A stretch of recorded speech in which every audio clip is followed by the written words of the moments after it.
Good morning. In accordance with the terms of our consolidated bylaws, in light of the fact that we have quorum, today's session will proceed as a special board meeting. I would now like to call this meeting to order and begin with the land acknowledgement. The Durham District School Board acknowledges that many Indigenous nations have long-standing relationships, both historic and modern, with the territories upon which our school board and schools are located. Today, this area is home to many Indigenous peoples from across Turtle Island.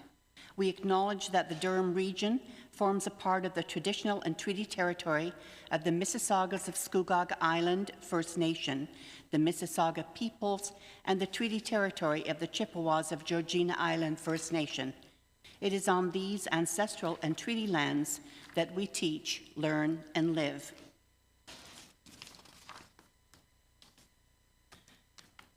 Trustees have been advised in advance of the general principles of conflict of interest in relation to this process, which include the following. Under the Municipal Conflict of Interest Act and the Durham District School Board's consolidated bylaws, it is up to a member of the board, and not others, to declare their own conflict of interest if and when such a conflict arises. Members of the board receive an honorarium, and therefore each of the applicants to fill out the trustee vacancy has a pecuniary or monetary interest in the outcome of the vote on the appointment. Under the terms of Section 3 of the Municipal Conflict of Interest, the pecuniary interest, direct or indirect, of a parent or the spouse or any child of the member shall, if known to the member, be deemed to be also the pecuniary interest of the member. So an application from certain immediate family members would present an issue under Section 3. Trustee candidate applications from friends, colleagues, or more distant family members of current board members would not fit within the terms of Section 3 of the Municipal Conflict of Interest. Trustees, are there any declarations of interest? Seeing none, there are no declarations of interest at this time. I will now briefly explain the process that is to take place today before we call on candidates. First, I would like to draw attention to the disclaimer statement displayed on screen here in the boardroom. The presentations being made today have not been pre-screened by the Durham District School Board. The views and opinions being expressed in the presentations are those of the speakers and do not necessarily reflect the views or positions of the DDSB. Durham District School Board's positions on issues of interest may be found in the policies and procedures on the website at ddsb.ca. On behalf of the board, welcome and thank you to the candidates for their interest in taking the time to prepare for the presentations today. Candidates will be called forward one at a time by their name and assigned number. Those joining in person are asked to come to the table for their presentation, while others will be joining us virtually. Each candidate will have 5 minutes to address the board and speak to their candidacy. A timer will be visible, and candidates are reminded to remain within the time limit. Should the presentation go past 5 minutes, the presenter will be requested to conclude the presentation in order to allow for trustees to continue with those presentations. Due to the volume of candidates, presentations will take place in 4 blocks of time with a break following each block.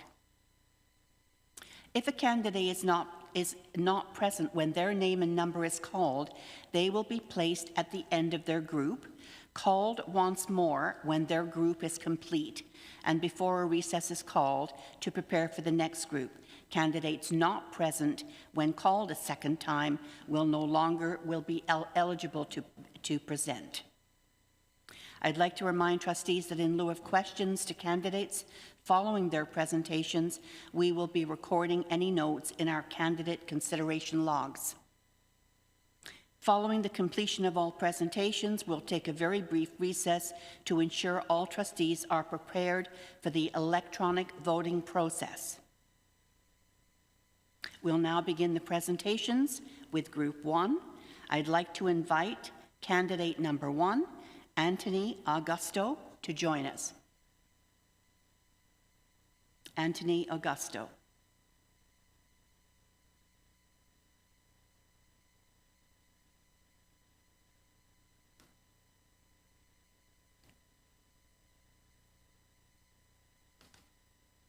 Moving on to candidate number 2, Derek Bellamy. Derek Bellamy, will you come forward, please?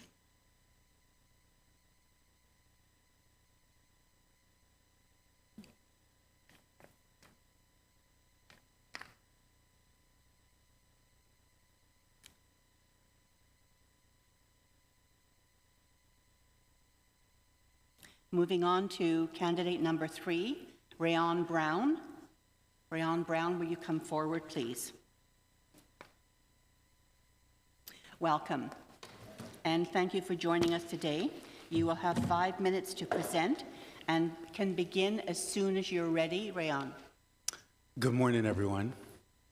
My name is Rayon Brown. I would like to call myself a community development specialist. I've worked in communities, marginalized communities, for over 30 years, really trying to impact change within those communities. I've worked with nonprofit organizations, different stakeholders, as well as schools and school systems to ensure we build capacity of young people. I've designed several programs within schools. Most notable is our Success Beyond Limits program, which really helped transition young people from grade 8 to grade 9, and also transition them successfully into college and university.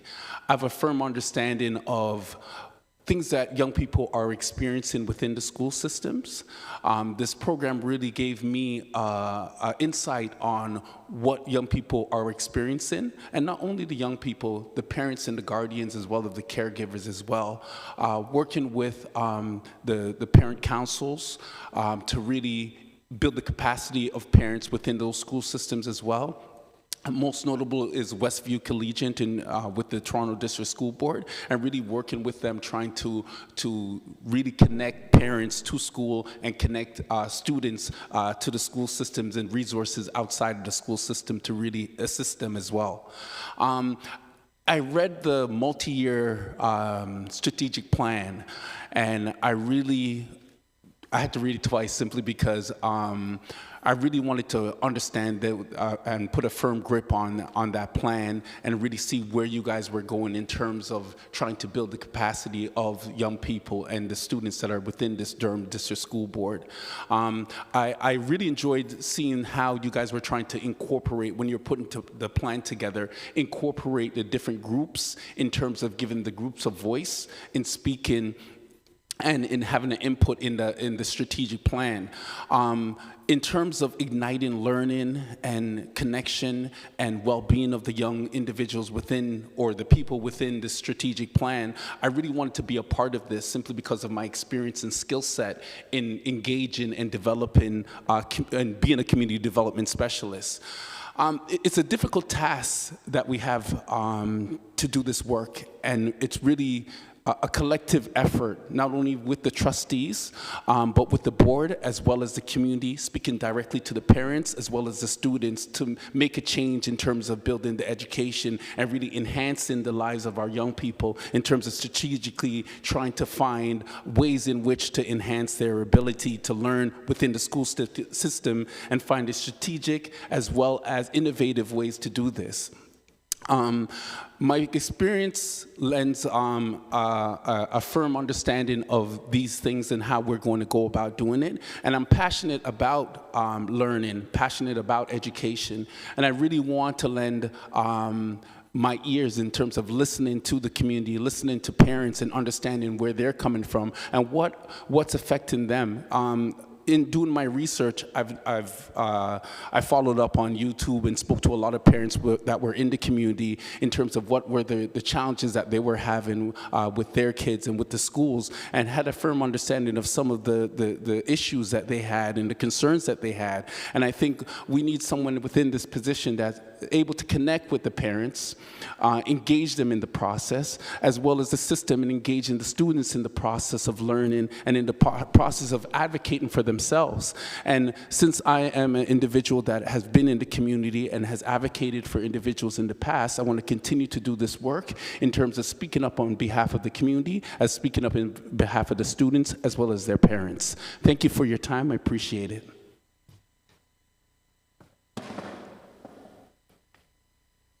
Thank you, Rayon.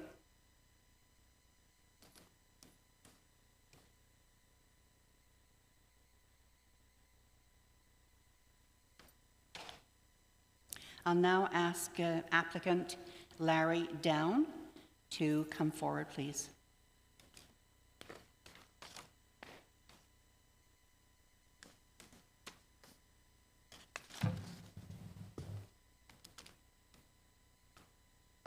Larry, welcome. Good morning. And thank you for joining us today. Thank you. You will have 5 minutes to present and can begin as soon as you're ready. Okay. Can you hear me nicely? Good morning. My name is Larry Down, and before I begin, I'd like to thank the board for this opportunity to become a member of the Durham Board of Education Trustees. As I was winding down my career in primary health care, many of my friends, family, patients asked me, "What are you going to do with your retirement?" My response to each of them was, "I plan to pursue a role in education, both as a teacher and an advocate." So in 2021, I submitted a course on spinal health care and wellness to the OSCC 55+, which is the Seniors Center in Oshawa, and began teaching adults with back issues at the Conant Community Center. I also entered the Oshawa municipal elections in 2022 as a candidate for education trustee. I have always had a passion for education, both personally by continuing university and postgraduate studies, and professionally by lecturing to youth, parents, social workers, and physicians. I believe that education is a cornerstone in the development of people, in particular children. All students should have access to a proper, comprehensive education in a welcoming, safe, and respectful learning environment. It's the mandate of the trustee to develop policies and practices to ensure that all students have their rights respected and that the board remains responsive to the diverse communities they serve. I feel I would be an effective trustee because at the root of my cause is the students' well-being and voice, with a focus on their achieving success, growing into the person they choose to be without bias or judgment by others. Over my 36 years of running a healthcare office that involved a team of dedicated multidisciplinary staff, I developed a good sense of teamwork. In our office, we made decisions together for the benefit of the patient and collaborated with each other and outside agencies to provide the best solutions. I had to understand and manage homelessness, children's aid issues, Indigenous and human rights, physical and sexual abuse, addiction, all combined with the physical pain that brought the individual to my clinic in the first place.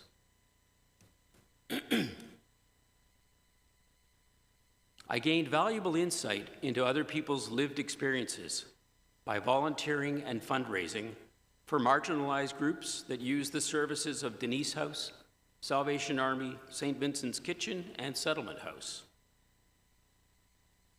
I learned what it takes for people to survive in Durham Region by listening to their stories and hearing their feedback. It helped strengthen my social conscience and convinced me that action is needed, not just talk, and that these actions must be current relevant, and targeted to be effective. I know how to listen effectively, make decisions, and problem solve, protect those who need protection, and speak for them when they aren't able. I have experience in governance, risk management, and diversity through my work in an inner-city clinic in Oshawa. I will embrace the trustee's role as an advocate for public education to Durham's diverse communities. I can work well with other board members to create a vision for education, develop policies, and set goals that lay a foundation for the Durham Board of Education. I welcome the opportunity. Thank you.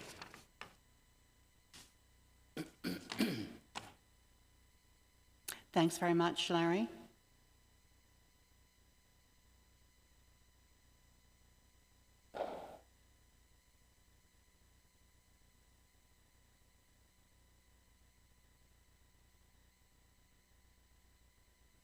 I'd now like to welcome Victoria Doyle to join us virtually.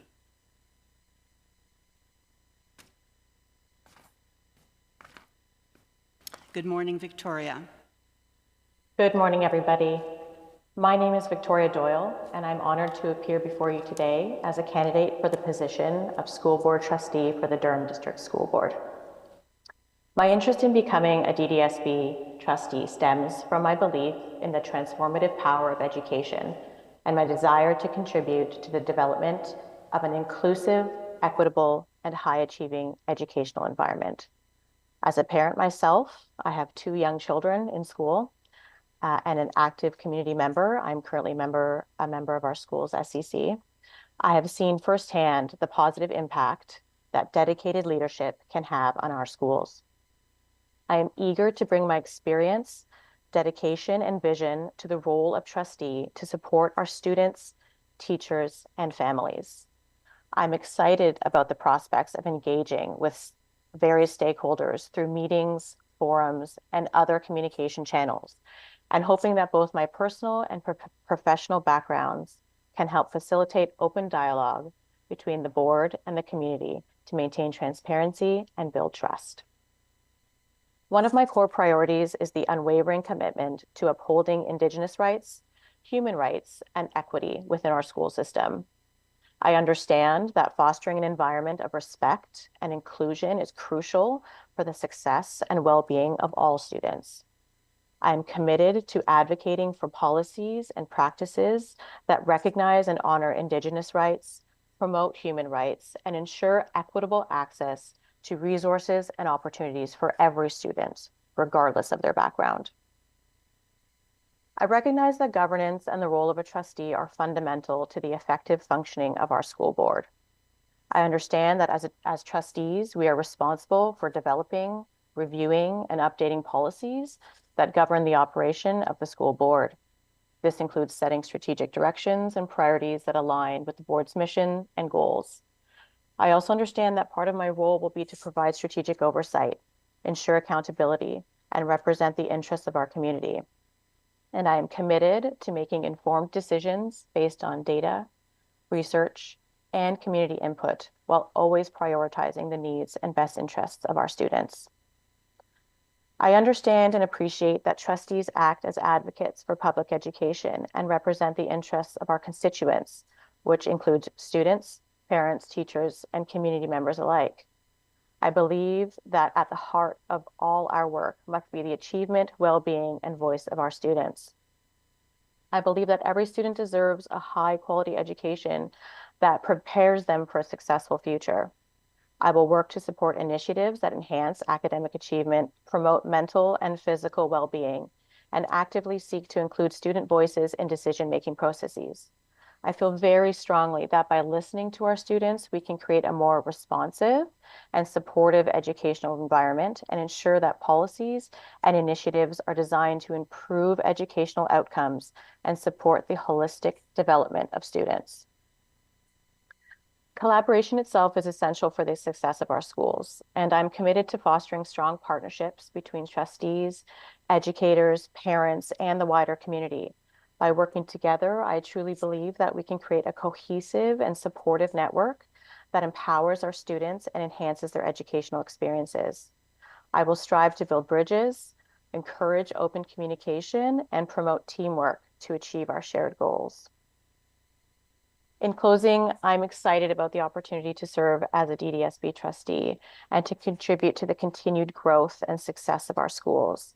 With your support, I'm confident that we can make and create educational environments that are inclusive and equitable. We can make schools a place where students are excited to be, where children feel motivated, heard, safe, and enthusiastic about learning. Thank you for your consideration today, and I look forward to working together to build a brighter future for our children and our community. Thank you, Victoria.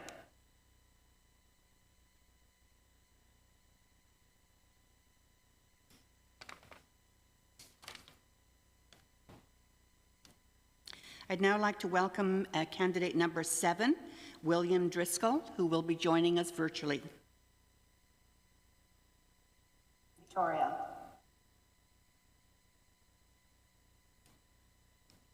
Good morning, William. Morning. Welcome and thank you for joining us today. You will have 5 minutes to present, and you're welcome to begin as soon as you're ready. Perfect. Thank you very much. Thank you for this opportunity today to represent and advocate for our school boards. And I'd like to thank the other candidates and the viewers as well for their engagement in our community. The school board has an enormous impact on our society and our community, and myself and my family included. My brother is a current student in the DDSB, and many of my family members are also teachers. My mother and my aunt were both teachers in a variety of roles in our school board. My mother was a French teacher and a special education head, and my aunt was an ESL teacher. And so I have a variety of experience with the different issues and different demographics within our school board that need assistance and someone to advocate for. My experience through, sorry, a little bit nervous here. I'm a young person as well. I was a member of our school board as a student when we were going through many transitions, including laptop integration, and I was in university during COVID. And so I experienced firsthand education through the COVID and other issues like that. And I want to start my career helping and advocating for individuals who don't have as many opportunities, specifically my volunteer work through the Boys and Girls Club of Canada. I worked with them and we went to different events, and the appreciation from the students for small gestures is very heartwarming, and I wanted to be able to continue to help and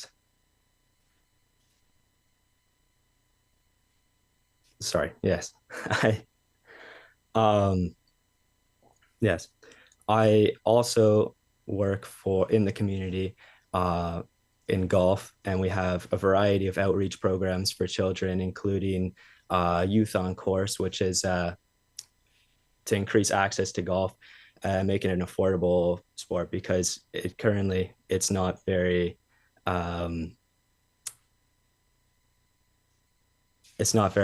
there's an elitist aspect of it, and so we wanted to make it more approachable, and so we reduce the cost so it's much more affordable. We do outreach programs with children, and we provide opportunities to develop and grow and achieve their success.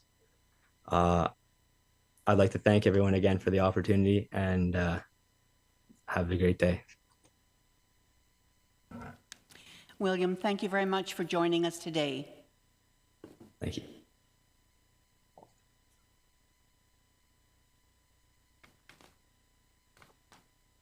I'd now like to call on Paul Gerlach, who will be joining us virtually. Good morning, Paul.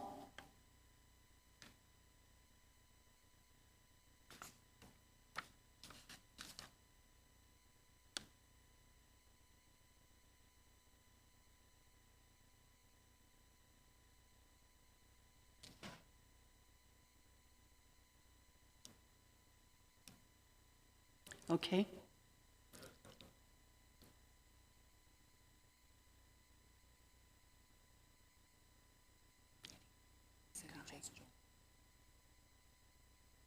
Yes.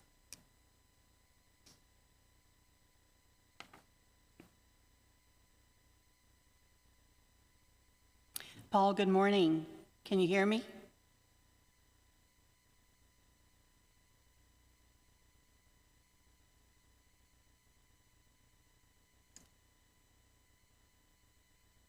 There he is. Good morning, Paul. Welcome, and thank you for joining us today. You have 5 minutes to present, and you're welcome to begin as soon as you're ready. Yep, thank you. I just want to make sure everything's working correctly. We can hear you clearly. Okay, perfect. Then I will begin now. Hello, my name is Paul. I'm thankful for the opportunity to more or less interview for the position and for the vacancy of the Durham District School Board Trustee. I'd like to begin by kind of outlining in a general aspect my experiences. In all my roles, I've been committed to promotion of human rights, Indigenous rights, the rights of vulnerable populations in the Durham region. As someone who's been educated in the Durham region and spent most of his life growing up in the Durham region, I felt it was very important for me to be part of kind of the social services and community development. In a lot of my roles, I've spent time with incredibly vulnerable populations, including youth struggling with mental health and various other challenges. Through this time, I understood and developed the need and understanding and a commitment to the values of fostering safe environments, creating relationships of trust, and centering others' experiences when promoting what it means to be educated, to learn, to grow, and to thrive, whether it's in an educational environment or other environments.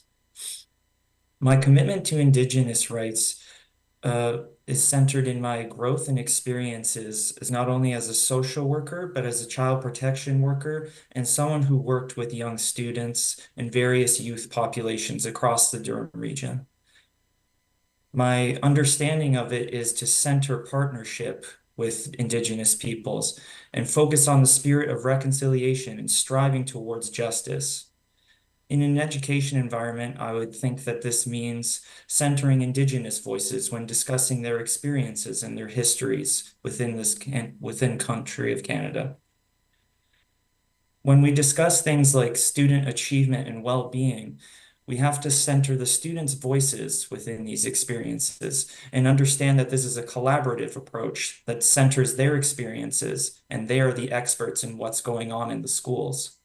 We may be the ones who center policy and develop it and maintain it and find mechanisms for holding it accountable and making sure that it's working correctly.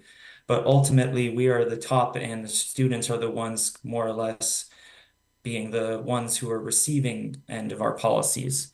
As such, we need to understand their experiences, their environments, their contexts, and how that places them within the context of the educational system.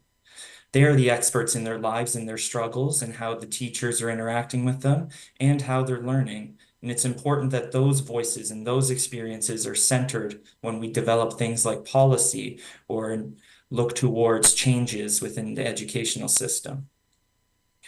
When we discuss things like collaboration with students as well, we need to understand that as members of the school board, we do have a lot of power over them, though we may not be directly seeing them every day. We need to ensure that not only are students heard when they bring up challenges or their experiences, that they're understood and feel responded to in ways that are meaningful to them. It's not just working for students, it's working with students on what they bring to school, whether it's personal or needing someone to hear them about their time. Collaboration isn't just about offering advice that we may think is helpful.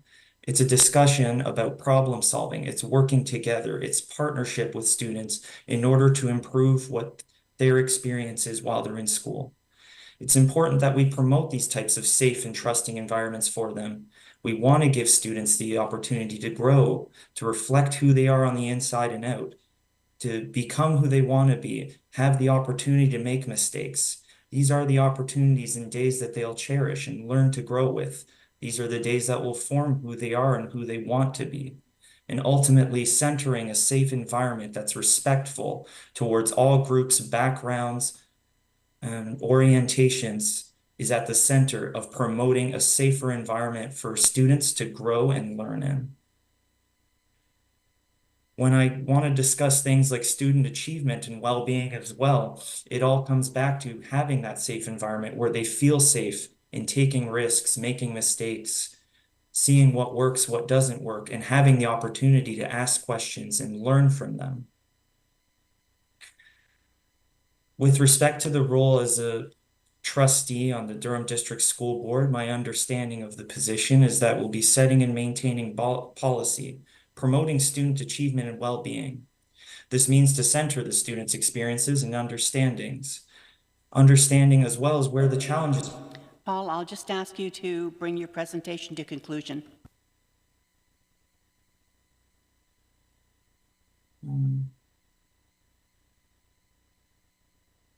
In conclusion, thank you for your time. My apologies for going over. I thought I had more time, unfortunately. Thank you for joining us today.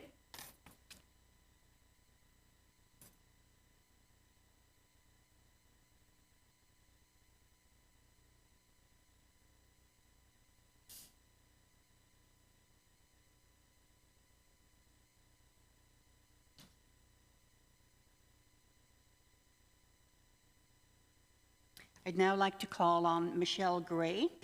Michelle, will you come up to the microphone, please? Do you mind if I stand?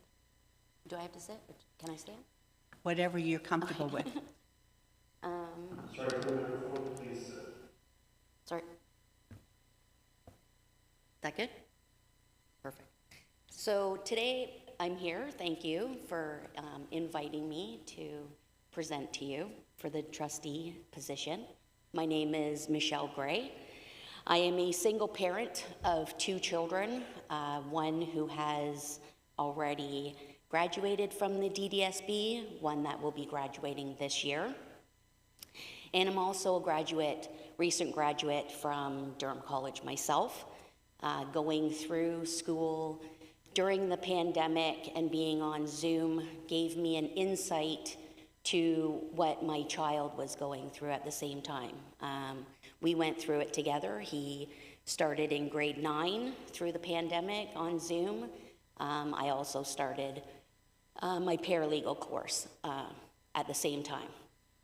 It was a challenge. I saw firsthand, not only for myself, what the children went through, but I saw it from my own child, what he was going through with the aspects of not having social time, not having extracurricular activities, and it really opened my eyes to wanting to do something a little bit about that, and have him get back into school.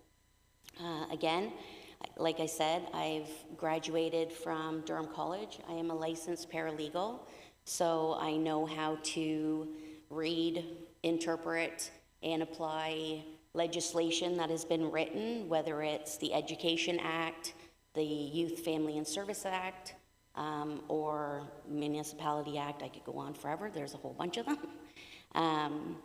But in that, I also when I got licensed, I took an oath. And I took an oath to be an advocate for those who may not be able to advocate for themselves, to be a voice for somebody who might not be able to be a voice for themselves and be heard. I also will be graduating in June of this year, just in a few short weeks, from the Conflict Resolution and Mediation program, which has given me a lot of insight on how to actively listen to people, to understand what they are speaking about, and how to collaborate with them so there is a less chance of conflict arising. And in doing so, I think that gives me a good step to becoming a trustee. Because I have this background, I do understand on how to communicate. I do understand on how to listen and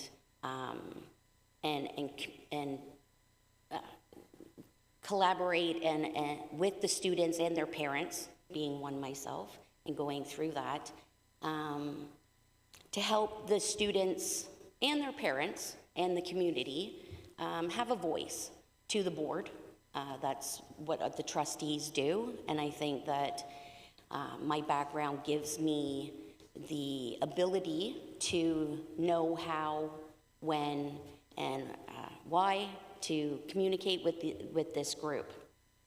I am excited to start a new chapter in my life, as I was an older student going to Durham College. I'm excited to start this new chapter, and what better way to start a new chapter is to get involved with the community, get involved with the young people that are bringing up in the school system. I still volunteer at my children's public school that they went to. I volunteer at my own alumni at Durham. And education, if you would have asked me 30 years ago if this was something that I would have enjoyed, I might have said no. But growing and living a life that I have, it would give me great pleasure to be one of you in the panel and to assist our students and our parents in the DDSB and have their voice heard. Thank you for your time. Thank you very much, Michelle. And on behalf of the Board of Trustees, we wish you well in your new chapter.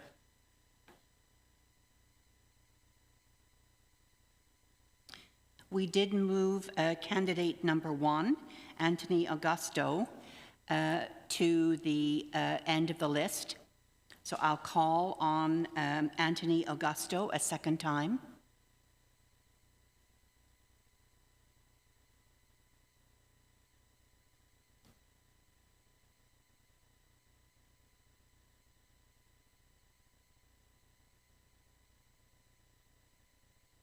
And then we did move Derek Bellamy, who is candidate number 2, to the bottom of the list. And I will call on Derek Bellamy one more time.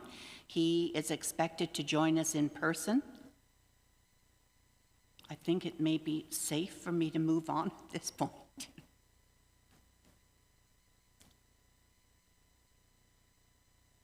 That concludes the presentations from Group 1.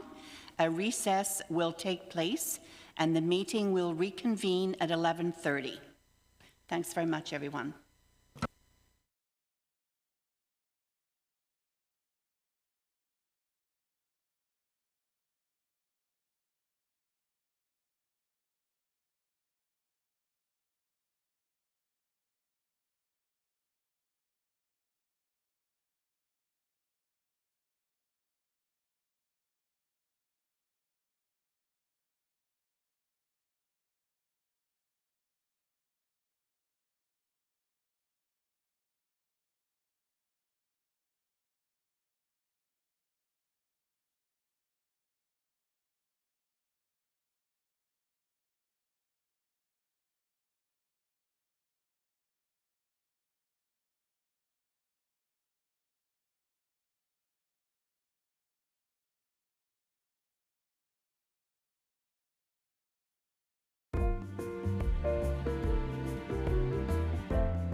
Okay, we're going to now continue presentations with group number 2.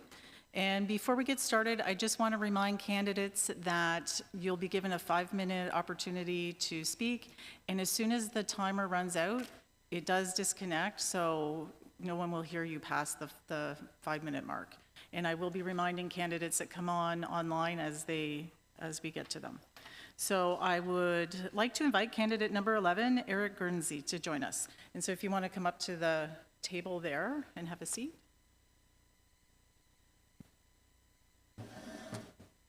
And as soon as you're ready, you can begin and the clock will start when you start. Good morning. Through the chair, I would like to thank all trustees for the opportunity to speak with you this morning. While the circumstances that have led us here greatly sadden me, I'm excited to have the opportunity to share with you how my professional and lived experiences would allow me to contribute to the great work being done by this board. I applaud each and every one of you for your proactive efforts to ensure that our students and educators have a safe, equitable, and inclusive public education system that enables them to teach, learn, and thrive. We're all aware that our system wasn't always a kind place for students who didn't fit the traditional mold. I spent my years as a public school student struggling with inadequate support for how my ADHD impacted my ability to learn, and no safe space to understand that being gay is okay. So, from the bottom of my heart, I thank you for taking the steps necessary to ensure that this generation of students doesn't struggle with those same challenges. My reasons for being here today are quite simple.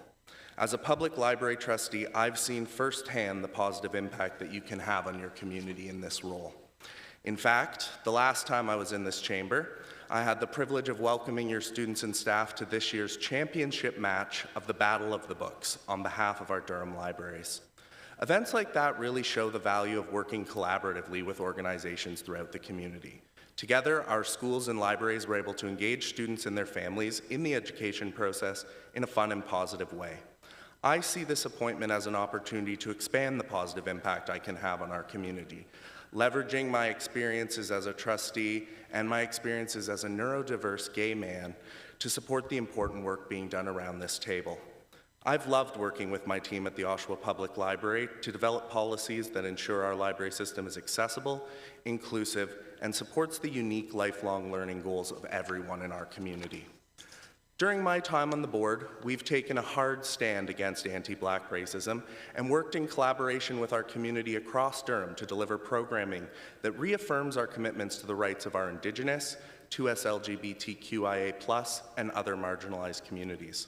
I've worked with trustees, library staff, and patrons to develop a governance framework that empowers our team to deliver programs and services that provide meaningful support and tangible benefits to our community.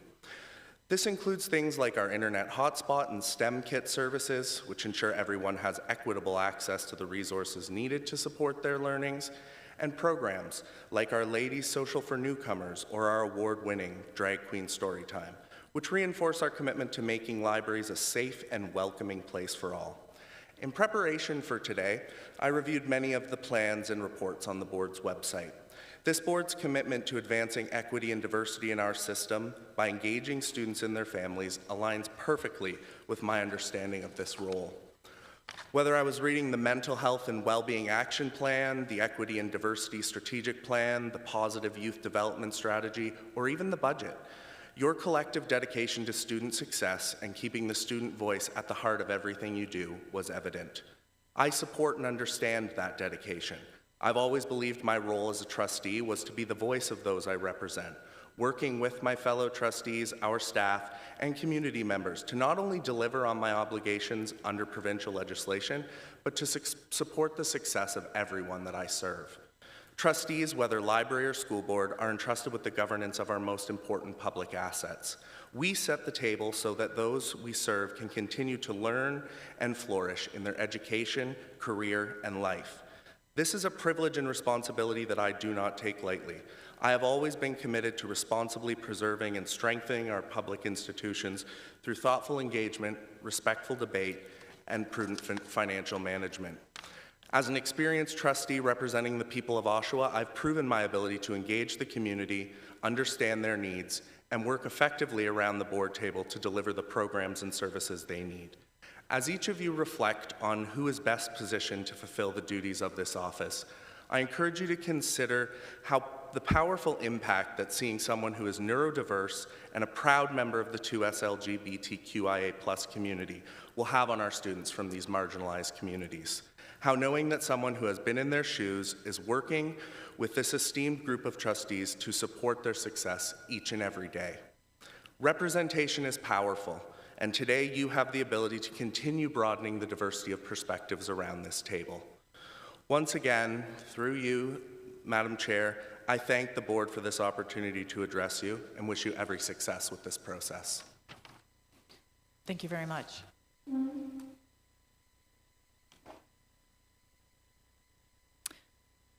And now I'd like to call on number 12, Rabat Hassan, who's joining us virtually.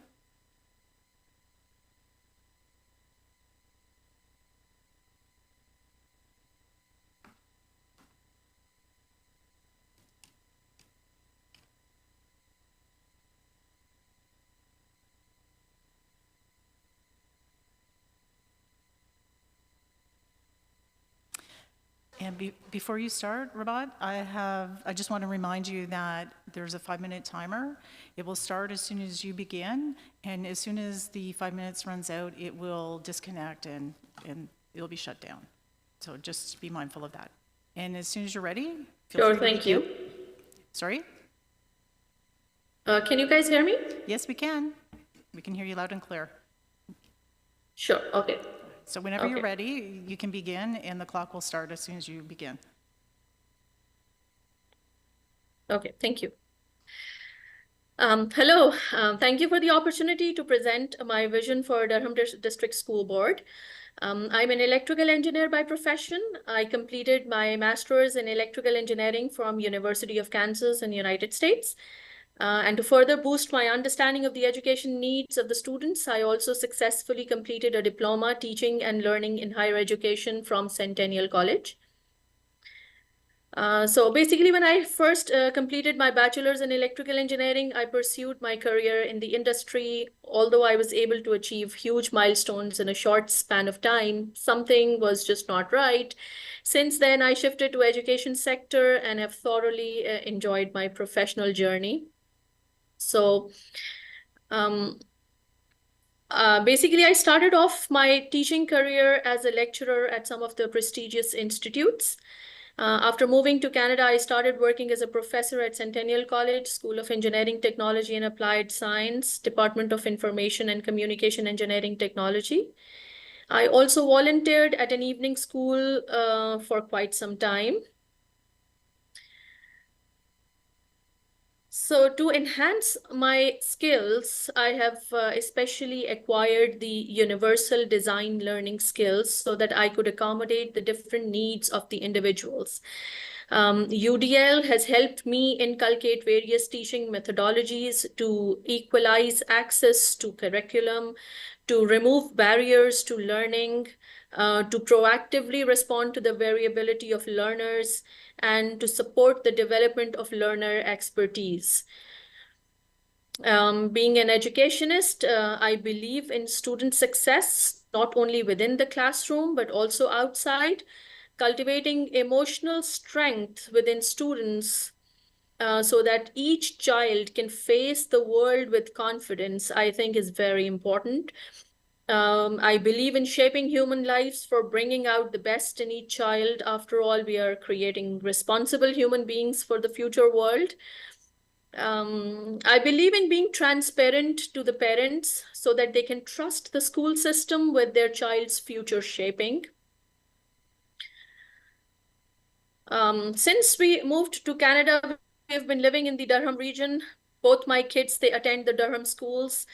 We have been welcomed and respected in this society ever since, and we intend to pass on the same inclusiveness and kindness to everyone around us. It is for the same reason that I decided to apply for the position of the DDSB trustee, as I believe I have the right kind of expertise and experience to help shape the future of DDSB. Also, I believe I can bring forward the issues and concerns of a diverse kind of people to the table to discuss. If selected as a trustee, I intend to fully commit myself to the DDSB's main purpose of advocating for student needs. I am motivated to bring matters of concern to attention so that a suitable solution is sought.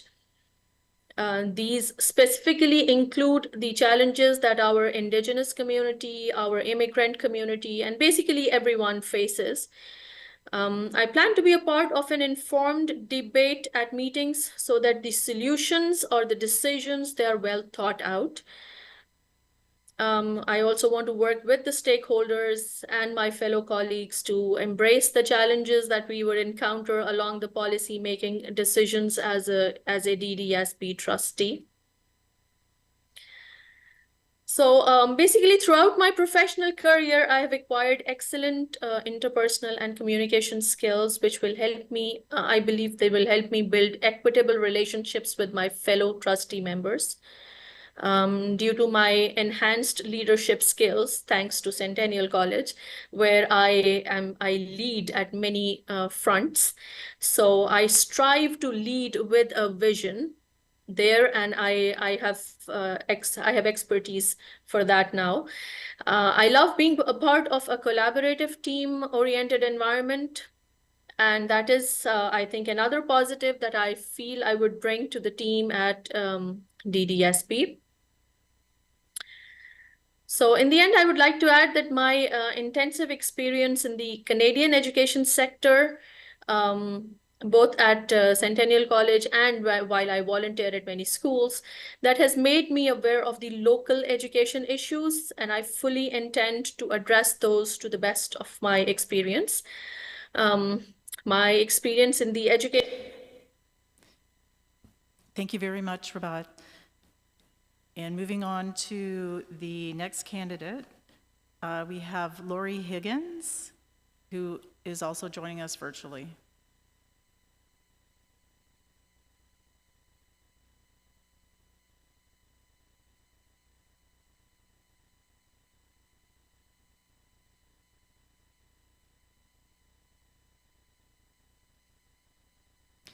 Hi, Lori. Just checking if you can hear us okay? I can, yes. Okay, great. So before you start, I just want to remind you that there is 5 minutes that you're allotted, and once the 5-minute timer runs out, you will be disconnected. So just be mindful of the clock. And as soon as you start, the clock will start, and whenever you're ready, you can go ahead. Okay, thank you. Good morning. The land, the sky, my friends and I, we all have a place to live and grow. We thank our ancestors for making it so. We must respect our treaty lands that we do not own. This means loving and respecting everything and everyone to help them grow. Thank you for the land where we lay our feet. Thank you for the place where we meet. This place we live on is the treaty lands of Mississauga of the Scugog Island First Nation, and we appreciate the land and we're so thankful for its creations. Good morning, my name is Lori Higgins, and I'm an early childhood educator who is a passionate advocate for student voice, student achievement, with a focus on well-being. This includes, but is not limited to, creating spaces for students, staff, and families to feel safe and represented by creating a sense of belonging in their community. This means to ensure best practices, we must collaborate, be open to new perspectives, as well as have conversations, even when they may be uncomfortable, to support all families in schools and in the community that we partner with. This includes having all children, students, families, and staff being heard and seen. An example would be incorporating the land acknowledgement that I just shared with you this morning. This is one that I wrote for children when I was in a kindergarten classroom, so that our youngest learners could understand the meaning of the land acknowledgement, providing young learners with the understanding of why we say it, and providing them with the opportunities to make connections, which is what we want them to do, is learn. As a past DECE in the school board at the Durham District School Board, I understand the role of the trustee to be one that is being part of a family of schools that looks at the short and long-term plans to support a successful school year.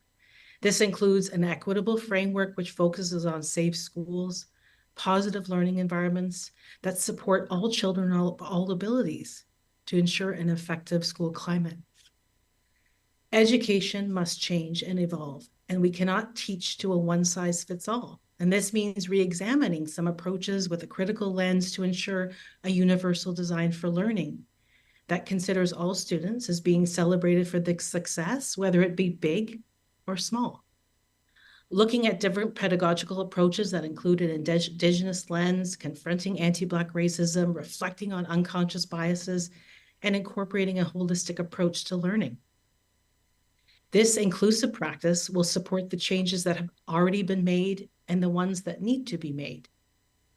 In conclusion, I would like to leave you with a statement from the Ministry of Education in the kindergarten framework that describes belonging and contributing, which really emphasizes student well-being. It says, the feeling of belonging is the widest sense, contributes to the inner well-being, security, and identity.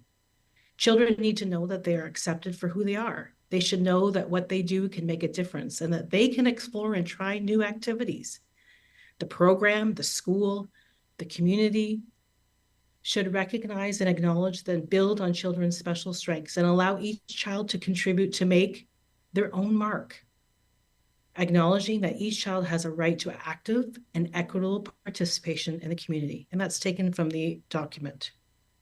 I'm interested in becoming a trustee to collaborate with my fellow trustees, to build relationships with families of schools, to support students by recognizing the marks that they will be making, they are making, and the ones that they will continue to leave in their school community.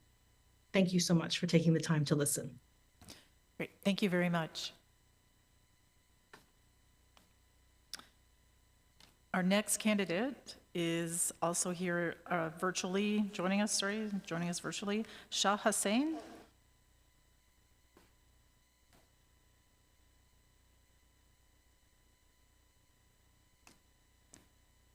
Hi, Shah, can you hear us okay?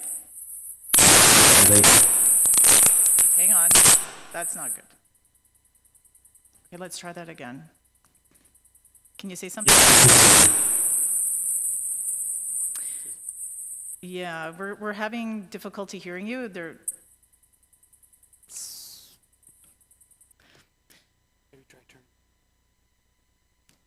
I'm going to try one more time. I'm going to turn my microphone off, and I'm going to get you to say something.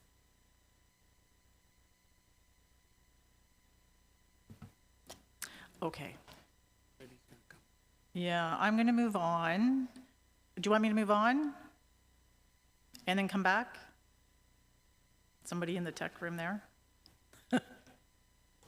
Okay, all right, that works. Okay, so we're going to go to number 15, John Ingold, who is here in person. So I invite you to come up to the table there.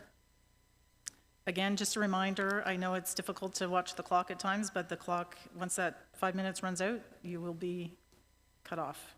So whenever you're ready, though, the clock will begin. Ready to begin. Hi, I'm number 15, John Ingold, and it's my lucky number. I met my wife when I was 15, going to school in Scotland. Okay, so there's a whole story behind that. She happens to be a Durham District School Board teacher and really enjoys it. We've been in the district for over 30 years, so I'm definitely dating myself. We've raised 4 kids. One of them went on to become a high school teacher in a different board, and they all went through the public school system successfully. Challenges along the way, as any parent would have, but successfully. I've been involved in the community through youth sports and community organizations such as Scouts Canada, and I did run in the last election as a trustee in one of the regions of the town of Ajax.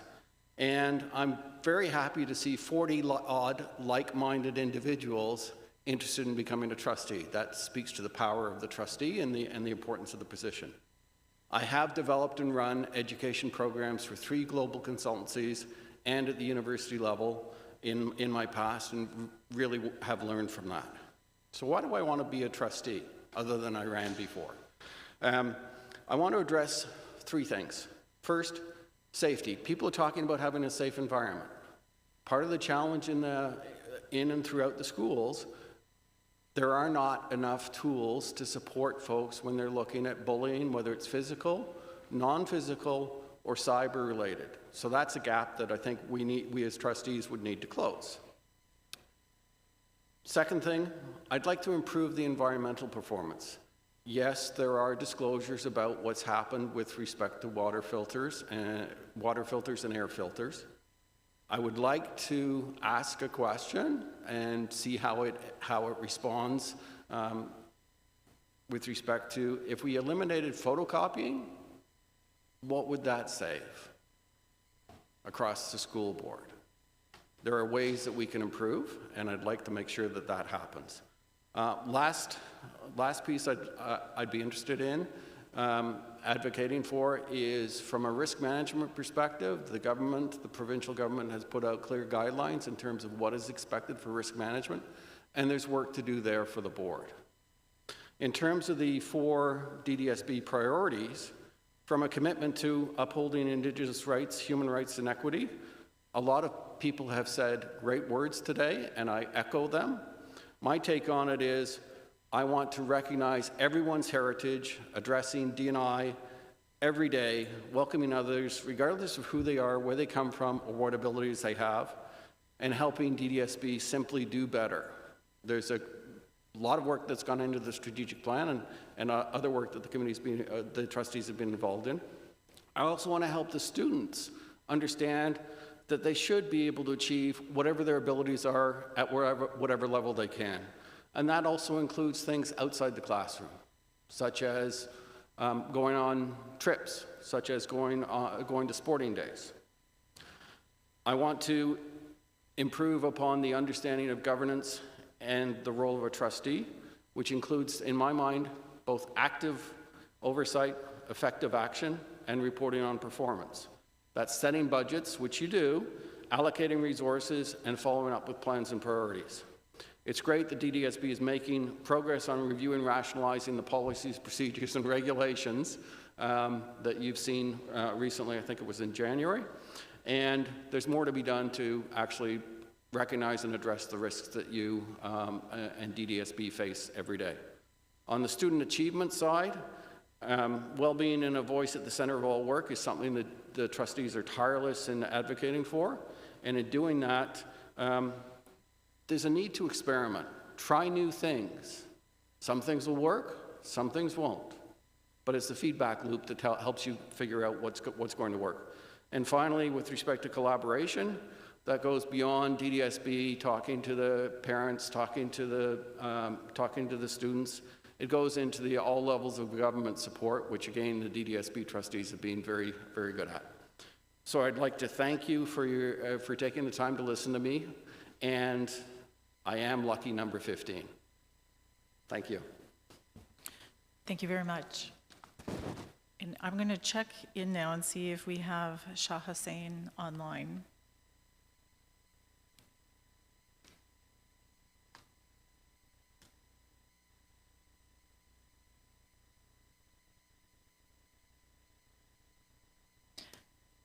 Okay, we're going to try this again. Okay, can you hear me now? Oh, no. No? Okay, say a little bit better. Say something again. Hopefully this is okay. Okay, this is good. Okay, great. Before you get started, I just want to remind you that there's a 5-minute clock. As soon as the time runs out, you do get cut off, so be mindful of the 5 minutes, and it will start as soon as you begin, and please begin whenever you're ready. Great, thank you. Good morning. I'd like to start by thanking you for the opportunity today. My name is Shah Hussain.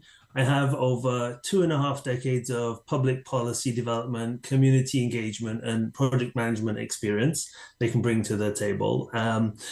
My interest in becoming a trustee, my last child will actually be graduating from grade 12 in about 4 weeks, and having taken an active role in their education journey over the years, I feel I have a lot of insight and a lot of lessons learned that I can bring to the table. My career as a civil servant and my community engagement background, I think, makes this an ideal role to support the linkage between the board and our growing and diversifying community. I would really love to put my political acuity as well as my cultural and local networks to use for the betterment of my local community, striving to enhance the learning and teaching experiences for all students, educators, parents, and caregivers as partners. As a Muslim of East Asian and Caribbean heritage, I really like to see a board that is reflective of these diversities and reflective of a mix of cultures that exist and are growing within our community. I'd like to strive to enhance community engagement and decision making, and enhance a holistic and comprehensive approach to education, and ensuring all the factors that influence students' potential are considered. I understand and fully support the DDSB priority of protecting, upholding, and promoting human rights, Indigenous rights, and equity through proactively identifying, preventing, and addressing potential discrimination and harassment as per the board's human rights, anti-discrimination, and anti-racism policy and procedures, the safe and inclusive school strategy, the equity and diversity strategic plan, and the equity and inclusion policies.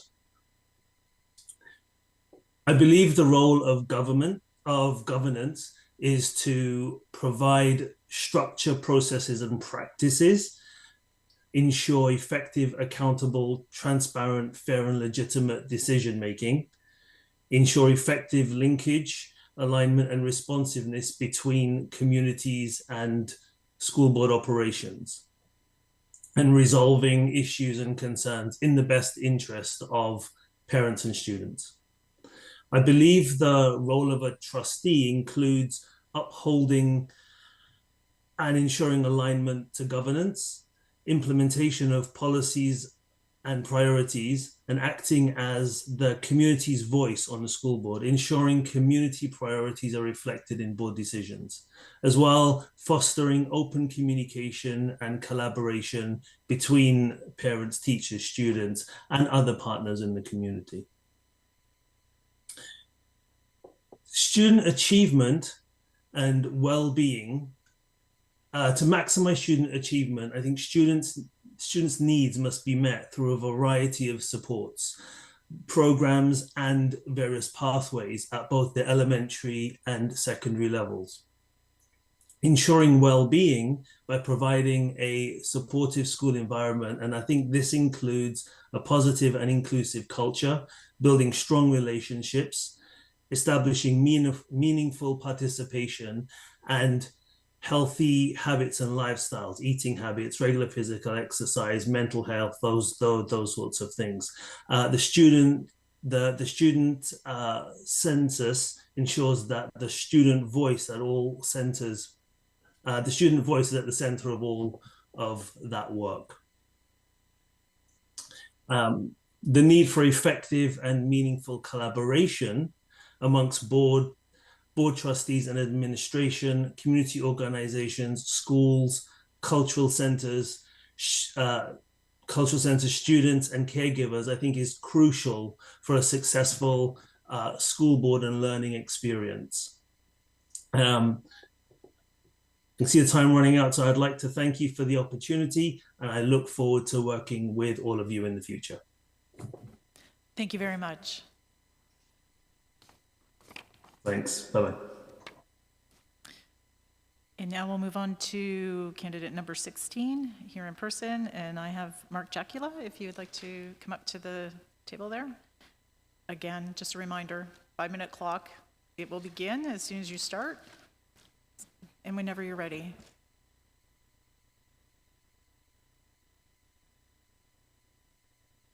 Sorry, yep, there you go. Good morning, trustees. Thank you for taking this time out of your days and allowing me to address you. You know a bit about me from my application, but I wanted to build upon that and let you know that my desire to be a trustee is born from my long-standing commitment in playing an active role in my local community. I seek your vote as a person here with no political ties or hidden agendas, nor am I here to try and use this position as a stepping stone to other roles or positions. I have a real desire to help everyone in the education system in Durham achieve as much as possible. I want to be part of the team that helps give the tools to everyone to succeed, from the teachers to the students, and from the staff to the custodians and maintenance workers. One summer during university, I was a custodian for the DDSB and primarily assigned to the Lincoln Alexander Public School in Ajax. I learned a lot that summer about hard work, respect, dedication, and teamwork. Those custodians took great pride in making the school look amazing for the returning students. I was told it was the first time in several years that the full summer deep clean was actually completed, and the pride amongst that team reflected that. While working there, I learned a lot about the respect that everyone had for all education partners, regardless of their role. My interest in helping and supporting students goes back to my university years. In addition to the items on my resume where I took leadership roles at William Penn University, I was also the student representative for 2 years on the Board of Trustees there, which I noticed when preparing for today wasn't on my trimmed-down resume. I also was involved with the Student Government Senate when I was at Westmar University.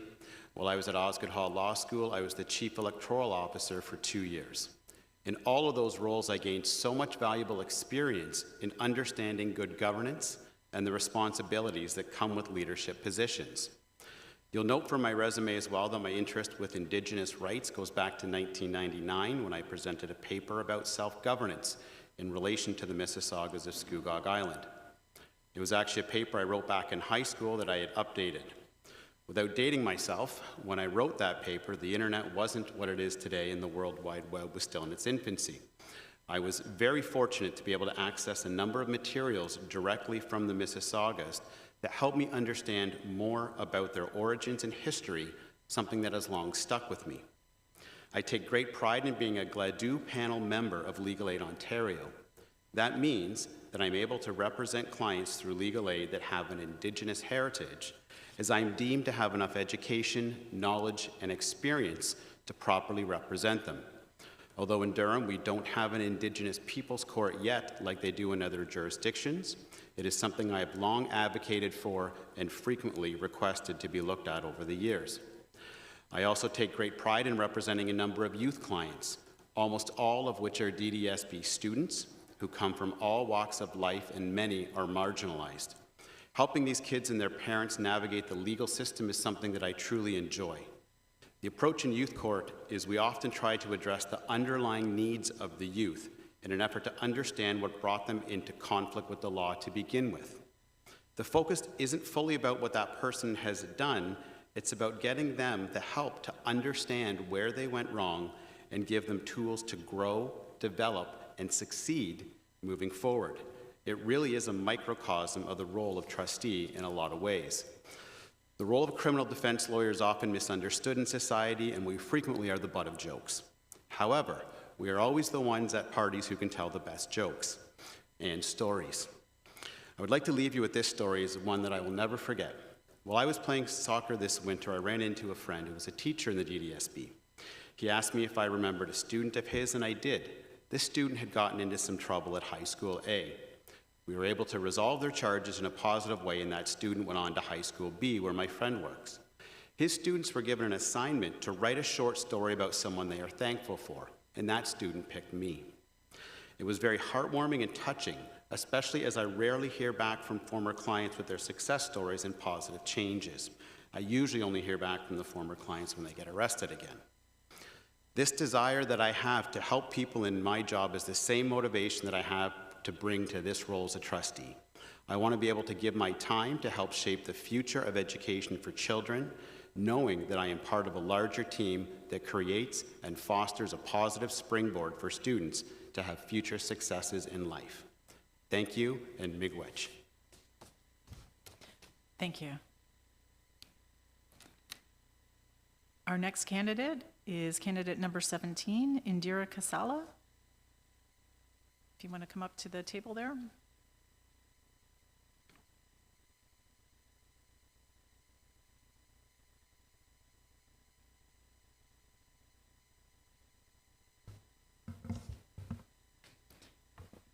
A very good afternoon.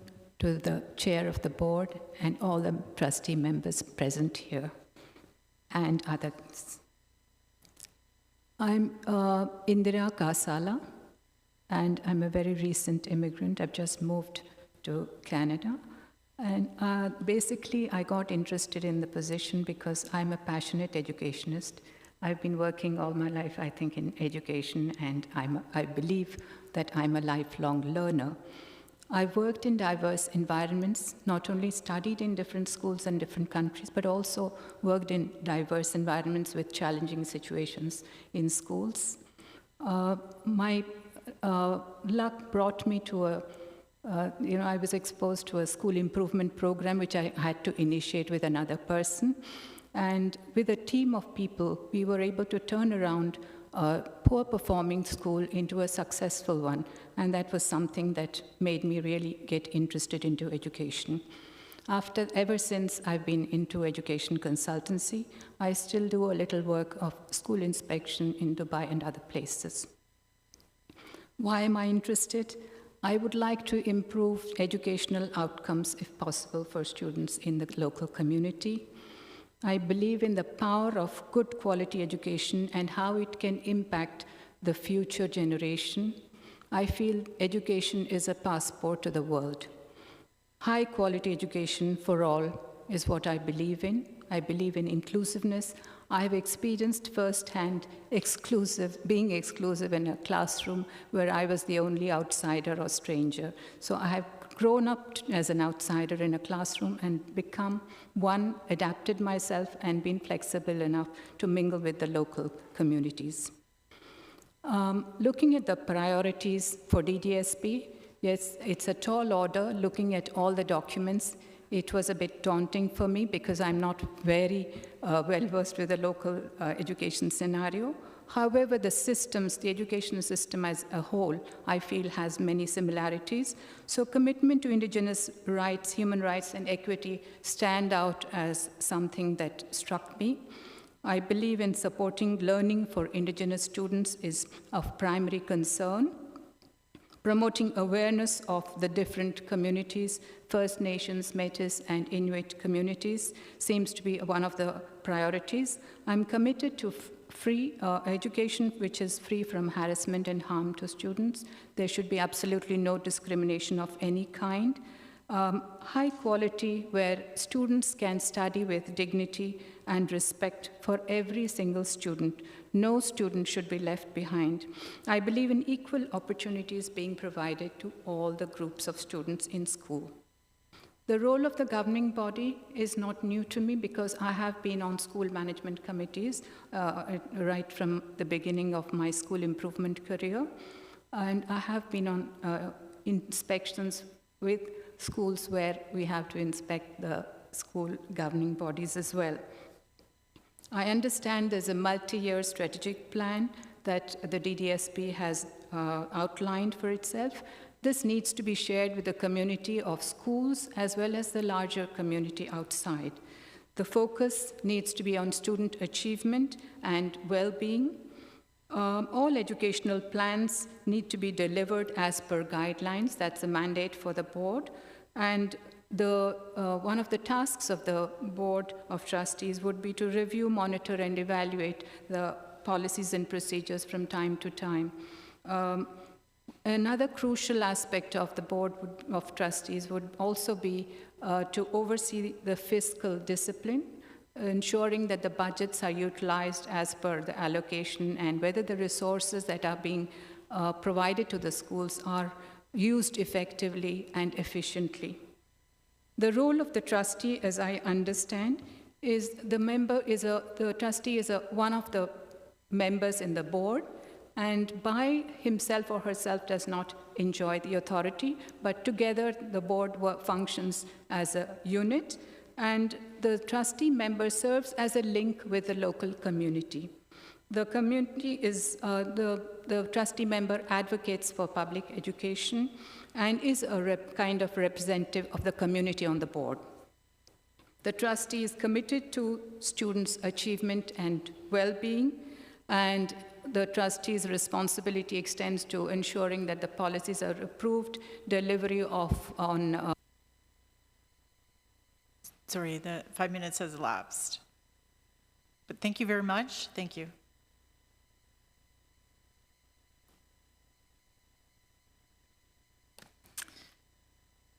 The next candidate, number 18, Louis Chiron, I think we have virtually.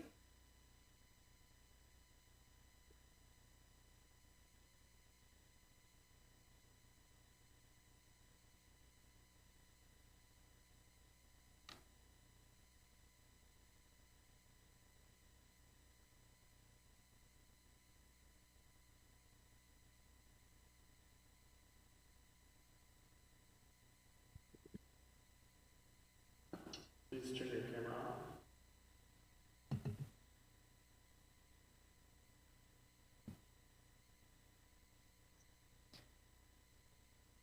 Okay, can you hear me? I can hear you. Can you hear me? I can hear you. So before you get started, I just want to remind you that there is a 5-minute timer. And as soon as the 5 minutes is elapsed, you will be cut off. So be mindful. I know it's tricky, but be mindful of the timer when you're speaking. And as soon as you start, the clock will start. And whenever you're ready, you can go ahead. Good afternoon. My name is Louis Chiron, and I'm attending virtually as I'm also on an all-day course today that fortunately is recessed for lunch. I have been a resident in Durham for over 25 years. Both of my adult children were students within the system, DDSB, from junior kindergarten through grade 12. I have been involved in the community since my coming to the region.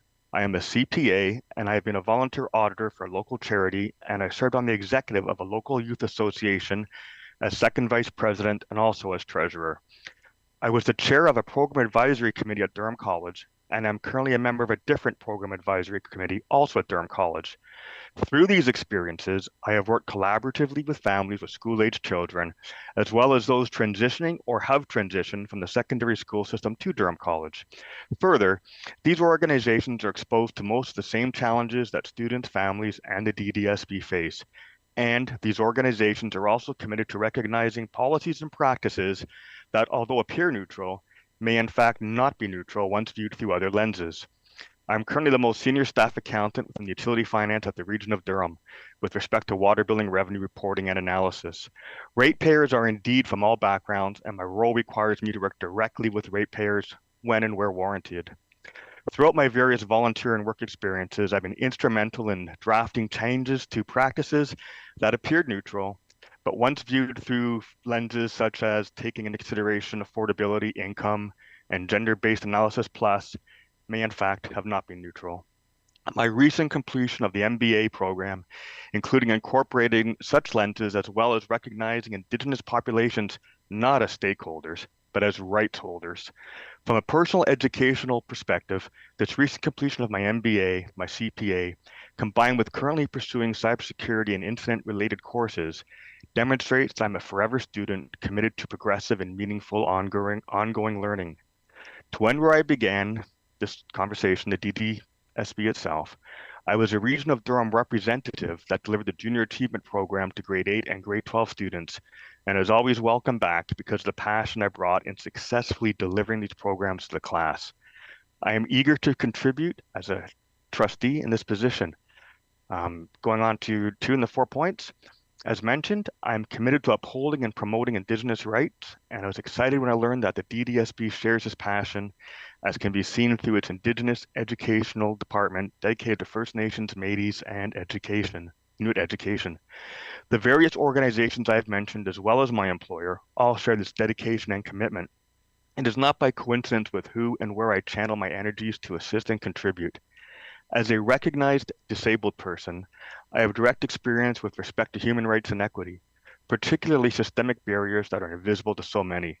Just a few weeks ago, I experienced what I believe can only be described as ableism, with respect to a process that once again likely appeared neutral until viewed through a lens taking into consideration equity matters. I was a primary source for research and recommendations on a change for such policies, taking into these lenses. Seeing the DDSB's commitment on human rights, anti-discrimination, anti-racism policies is completely in line with my own education, experience, values, and commitment. The board is critical to the success and the governance of the DDSB. Trustees are essential in championing not only public education, but also to the entire student experience and particularly student achievement and well-being. Trustees are key on policy matters, acting in the best interests of parents and especially students, serving as liaisons or direct channels to the region's diverse communities, acting as the voice to bring matters of concern to the board in order to facilitate fruitful and meaningful discussion and policy development. A core role of a trustee, these metrics provide the outcomes and the feedback required to ensure not only the success of existing policies, but also as a proactive measure of what policies may need to be updated or introduced. The student is what education must center around, and I bring this belief and commitment. These three factors are barometers. Lastly, collaboration. In any group dynamic that is centered around policy development and stakeholders and right holders' interests, there will always be the requirement to work together. Patience and flexibility are key when confronting reality. Compromise or retreating from positions or not moving off of positions may yield an outcome, but typically is less than optimal. Typically, it's a win-lose. Only through collaboration is a win-win outcome possible that fosters and promotes a healthy environment. Thank you for this opportunity to present to the board. Thank you very much. And our next candidate, number 19, Michelle LaFontaine, is here in person. And again, I'm just going to remind you, I know you've heard it now probably several times, but just a reminder of the clock. And whenever you're ready.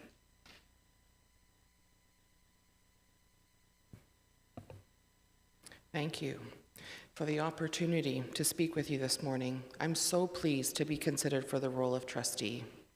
As I learned more about the mandate given to the Board of Trustees, I felt even more convinced of my passion to champion student achievement and well-being, to deliver effective educational programs, and to ensure efficient and responsible usage of board resources. When I read about promoting student achievement and well-being, I recognized that these terms can be abstract concepts for some. Big ideas and goals are only able to be realized when leadership teams translate these big picture ideas to schools and communities. These ideas come from strategic thinking and planning, something that I'm very skilled at and have over 7 years of experience doing with a provincial program. In my current role, I have led consultations with families, frontline healthcare professionals, community stakeholders, and government officials to best understand how to craft a strategic plan for all of Ontario. This experience provides for the development of programs that can be delivered with a level of consistency that also offers a regionalized approach which responds to unique needs. I feel this would be very complementary to the strategic planning process with the Durham District School Board, as it also spans a large geography and the communities within Durham have very different needs. Yet the consistent goals around promoting student achievement and well-being remain. It is so rewarding to design strategic initiatives that start out feeling aspirational, but with dedicated teams and committed leaders, these initiatives are able to become the new reality in our school communities. My lived experience of a parent of a student with complex learning needs has provided me with the opportunity to witness firsthand the transformative power of education and solidified my desire to support the delivery of educational programs that encompass academic excellence alongside social and emotional development. It is inspiring to see the DDSB fully embrace the importance of mental health and wellness in the 2022 to 2025 action plan. Schools are the hub of the community and the place where children will spend a majority of their foundational years.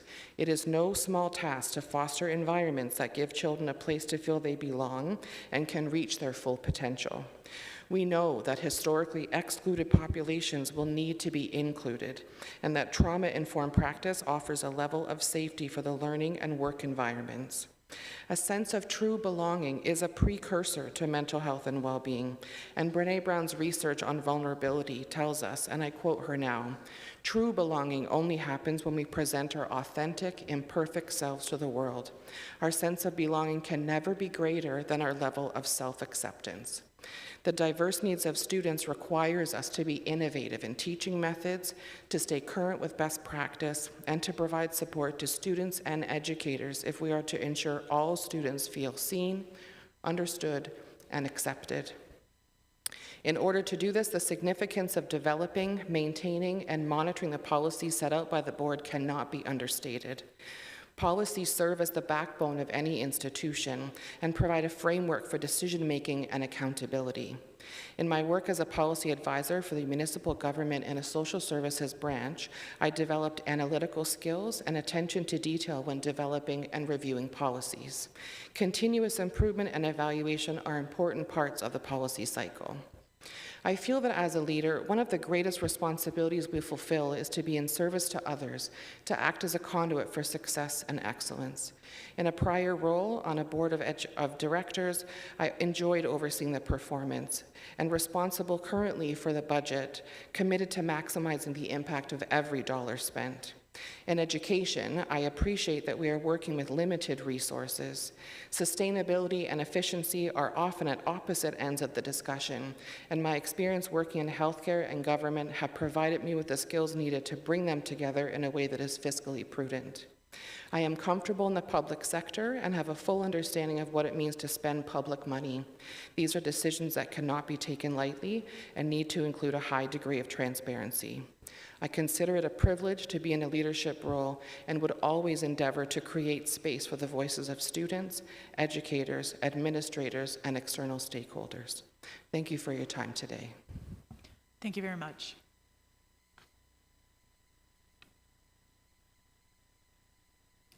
Our next candidate, number 20, Karen Lilly, who is joining us virtually. Hi, Karen. Can you hear Hello. me? Hi, Karen. Before you get started, I just want to remind you that there's a 5-minute timer, and as soon as the time runs out, it will disconnect you. So be mindful of the 5-minute timer. Okay. Not to add to stress, but just be mindful of that. And as soon as you are ready to go, the clock will start, and it's yours. Over to you. All right. Excellent. Thank you. Hello, everyone. It is a great pleasure to meet you all. My name is Karen Lilly, and I want to spend the next 5 minutes presenting on why I would be a great addition to your trustee team. I am deeply committed to the mission of promoting student achievement and well-being within our inclusive and equitable educational environment. My diverse experience as a former teacher, over 16 years in progressively complex and senior HR roles, multiple years as the chair of the school community council, active community participant, and as a parent of elementary school-aged children, including one who is neurodiverse, provides me with a comprehensive perspective on the challenges and opportunities within our education system, and has given me an extensive and diverse background that makes me, I believe, a great candidate. My understanding of the DDSB priorities is strong, and I align perfectly based on my work history and my personal values. I will speak to each of these now. I strongly believe in fostering an inclusive environment where every student feels valued and respected. This commitment requires active listening, continuous learning, training, and the implementation of policies that support the rights of Indigenous people and all marginalized groups. Equity in education ensures that there are zero barriers to learning and that all students have access to the resources and opportunities they need to succeed. I believe we've only just started to scrape the surface here. My job for the past 17 years has been, and still is, a governance role. As HR, I live and breathe in this space. On a daily basis, I need to foster a culture of openness, trust, and discretion. I understand a trustee's role is to function as a bridge between the community and the school board, ensuring that the board's policies and decisions reflect the community's values and needs. Effective governance, as I have learned and demonstrated over my continued career, requires collaboration, transparency, and accountability, all of which I'm excellent at. I'm a highly active member of the community. I always find ways to solicit feedback, and I am known to be receptive and open to all, and then take action. I believe in open channels of communication. I would happily attend SEC meetings to get to know the community, join discussion channels, and actively listen to all commentary and suggestions. My experience in HR, as the SEC chair, and as a former teacher has well equipped me for this type of role. Student achievement and well-being aligns deeply with my core values. Prioritizing student outcomes means not only focusing on academic achievement, but also on the holistic well-being of students. This includes mental health, social emotional learning, and creating environments where students' voices are heard and valued. Engaging students in decision-making processes empowers them and fosters a sense of ownership and responsibility towards their education. I'm very passionate about this area. Having disclosed earlier about having a neurodiverse child, I think removing barriers to learning is incredibly important. We know more now than ever about mental health and neurodiversity, and I believe we need to evolve teaching practices to match what we know. Classroom environments and dynamics are changing, and the people they spend the most time with are their teachers, who are responsible for setting them up on the right path for learning. Understanding learning styles, instructional techniques, and different tools to use and accommodate is key to student achievement and well-being, and sets the whole class up for success. Lastly, effective collaboration involves collaborating closely with fellow trustees, educators, parents, and the broader community. Building strong partnerships enhances everyone's needs and ensures all voices are heard. I believe in the power of collective effort to drive positive change and improve educational outcomes. We're in an interesting time of education with students who entered the school system right when there were strikes and then the pandemic. Social behavioral outcomes are still being explored and understood. We must be listening, engaging, taking part, and finding the channels to get this information, distill this information, and act on this information together as a trustee team. By becoming a DDSB trustee, I aim to leverage my skills and experiences to contribute meaningfully to the board's efforts in creating an inclusive, equitable, and high-achieving educational environment for all of our students. I have all the right skills and background to make a perfect candidate, and I hope this has come through in my presentation today. I'd welcome the opportunity to collaborate with all of you. Thank you. Thank you very much. And that concludes the presentations from Group 2. And so we'll be taking a recess until 1:30, and we'll begin with Group 3 at that time. Thank you very much to everyone that participated in Group 2. Thank you.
Good afternoon and welcome back. We will continue on with presentations from Group 3. I'd like to invite candidate number 21, Sabrina Mathai, to join us. Welcome. And so before you begin, we'll give this reminder to everyone, in particular to those online, so you'll hear it a couple of times today. You have 5 minutes on the timer. I know you can see it up there, it's quite large. And at the 5-minute mark, it'll be cut off. So just keep that in mind, and thank you for being here today. Thank you. You can go ahead when you're ready. Okay, ladies and gentlemen of the board, esteemed trustees, I attend before you today not only as an individual seeking a trustee position, but as a proud product of a Canadian education and a parent deeply invested in the educational journey of my 2 children, and as someone firmly rooted in and committed to fostering connections within our diverse community. Additionally, I bring to the table the perspective of a lawyer educated and licensed in Ontario, which has equipped me with valuable skills in advocacy, critical analysis, and problem solving. Having been educated in Canada throughout my academic journey, I have experienced firsthand the transformative power of education in shaping not only individuals, but entire communities. It's this belief in the profound impact of education that has inspired me to step forward and contribute to the governance of our educational system. As a parent of 2 young children currently navigating their own paths through grade school, I understand the hopes, dreams, and concerns that accompany every stage of their educational journey. My personal stake in the success of our education system is not just theoretical, it is deeply personal and immediate.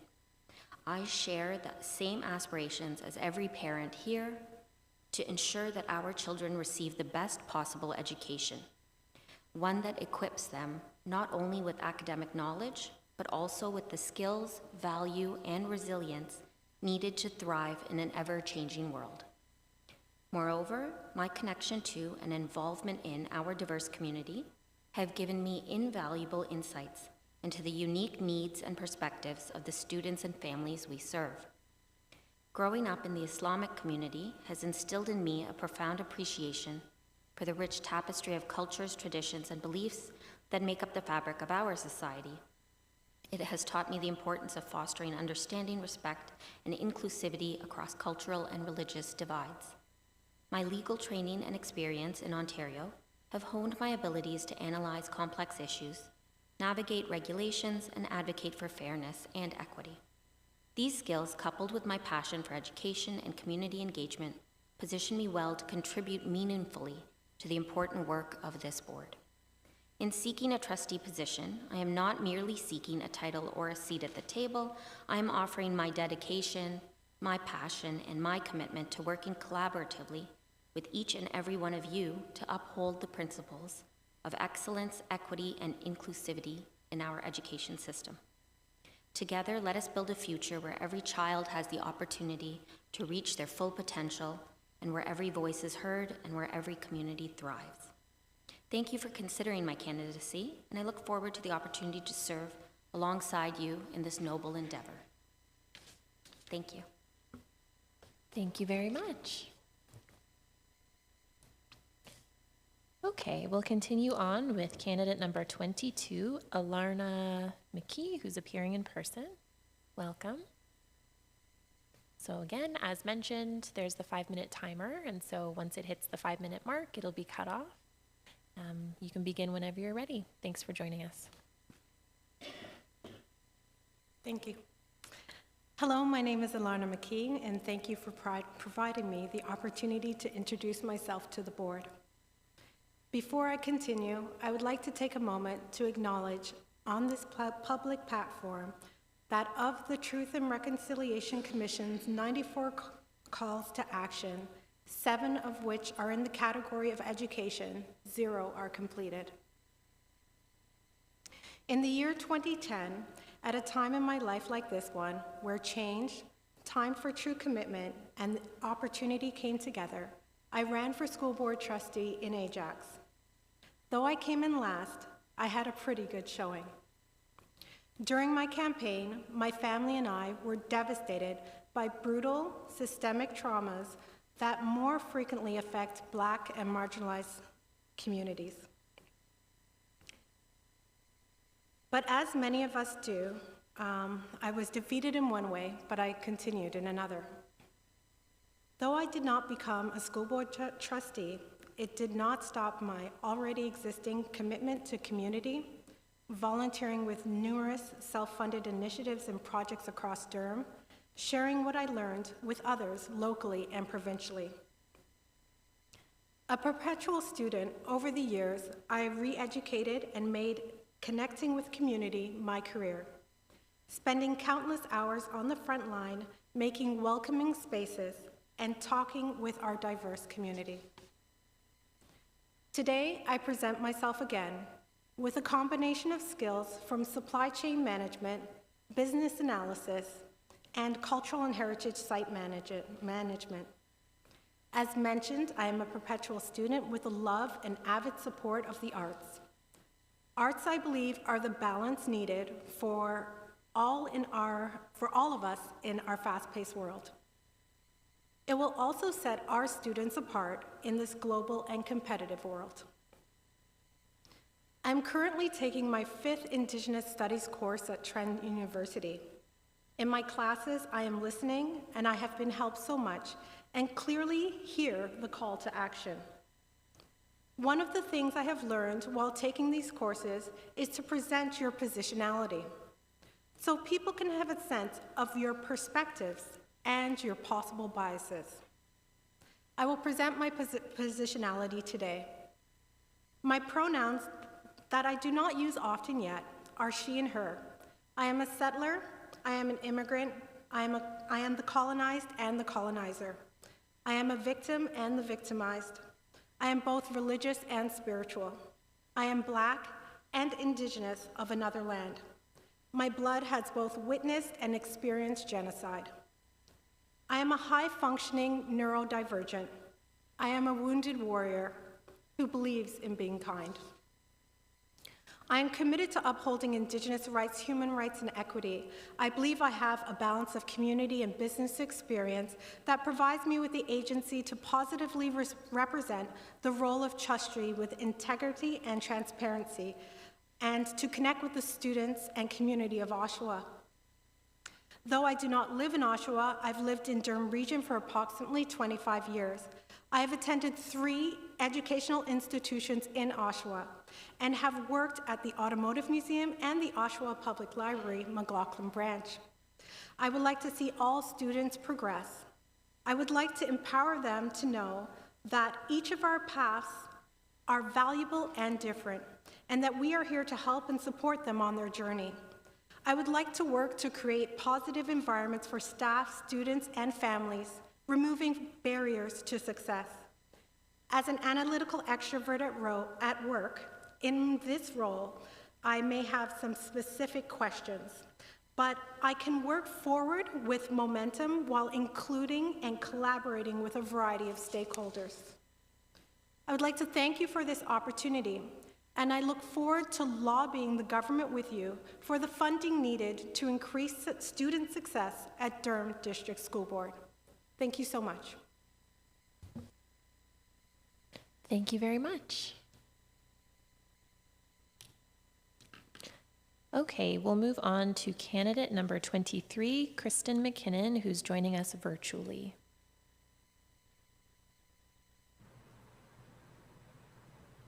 Okay, hi Kristen, can you hear me okay? Yes, I can. Hello. Perfect. So just before you begin, you should see on your screen a 5-minute timer, right? Okay, so as soon as that timer hits 0, it'll be cut off. And so just keep that in mind as you present, and keep your eye on that timer, okay? Wonderful. You can begin when you're ready. Thank you. Oh, so I begin? I don't wait Yes. for it? No. You begin when you're ready, and the timer will start automatically. Okay, so I'm going to start right away. Hello, my name is Kristen McKinnon. Thank you, Trustee Panillo, and I see, I think, Trustee Linton on the screen as well. Thanks for having me today. I've written about 5 speeches, and I think I'm just going to wing it because if I'm going to talk about my love of communication and outreach, it probably doesn't bode well to read off a page. So I'll start off with, I'm going to say right away why I want to be a trustee, because I know that was a big question, and I could possibly talk around it. So I'm going to come right out and say that I want to be a trustee because I have a passion for community outreach and governance and education and advocacy. So when I saw this vacancy, I couldn't hesitate not to apply because it's all of my passions kind of wrapped up into one role. So my name is Krista McKinnon. I'm not a stranger to the DDSB. I'm a mom and stepmom of 5 children, 4 of whom go to the DDSB schools. In September, I'll have 2 in high school and 2 in the elementary stream.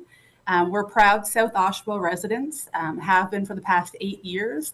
Kind of moved here from Toronto, thought we'd get some equity and go back to the big city, and now we're never going to leave. So we're happy to be here and really happy to be a part of our community. I am by trade a paralegal and notary, but I recently went back to school to be a legal studies graduate from Ontario Tech.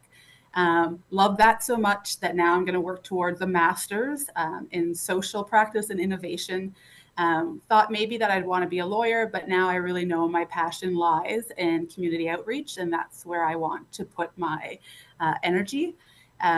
So back to this, my love of school and education, I would say that I'm a huge proponent for inclusive and accessible education.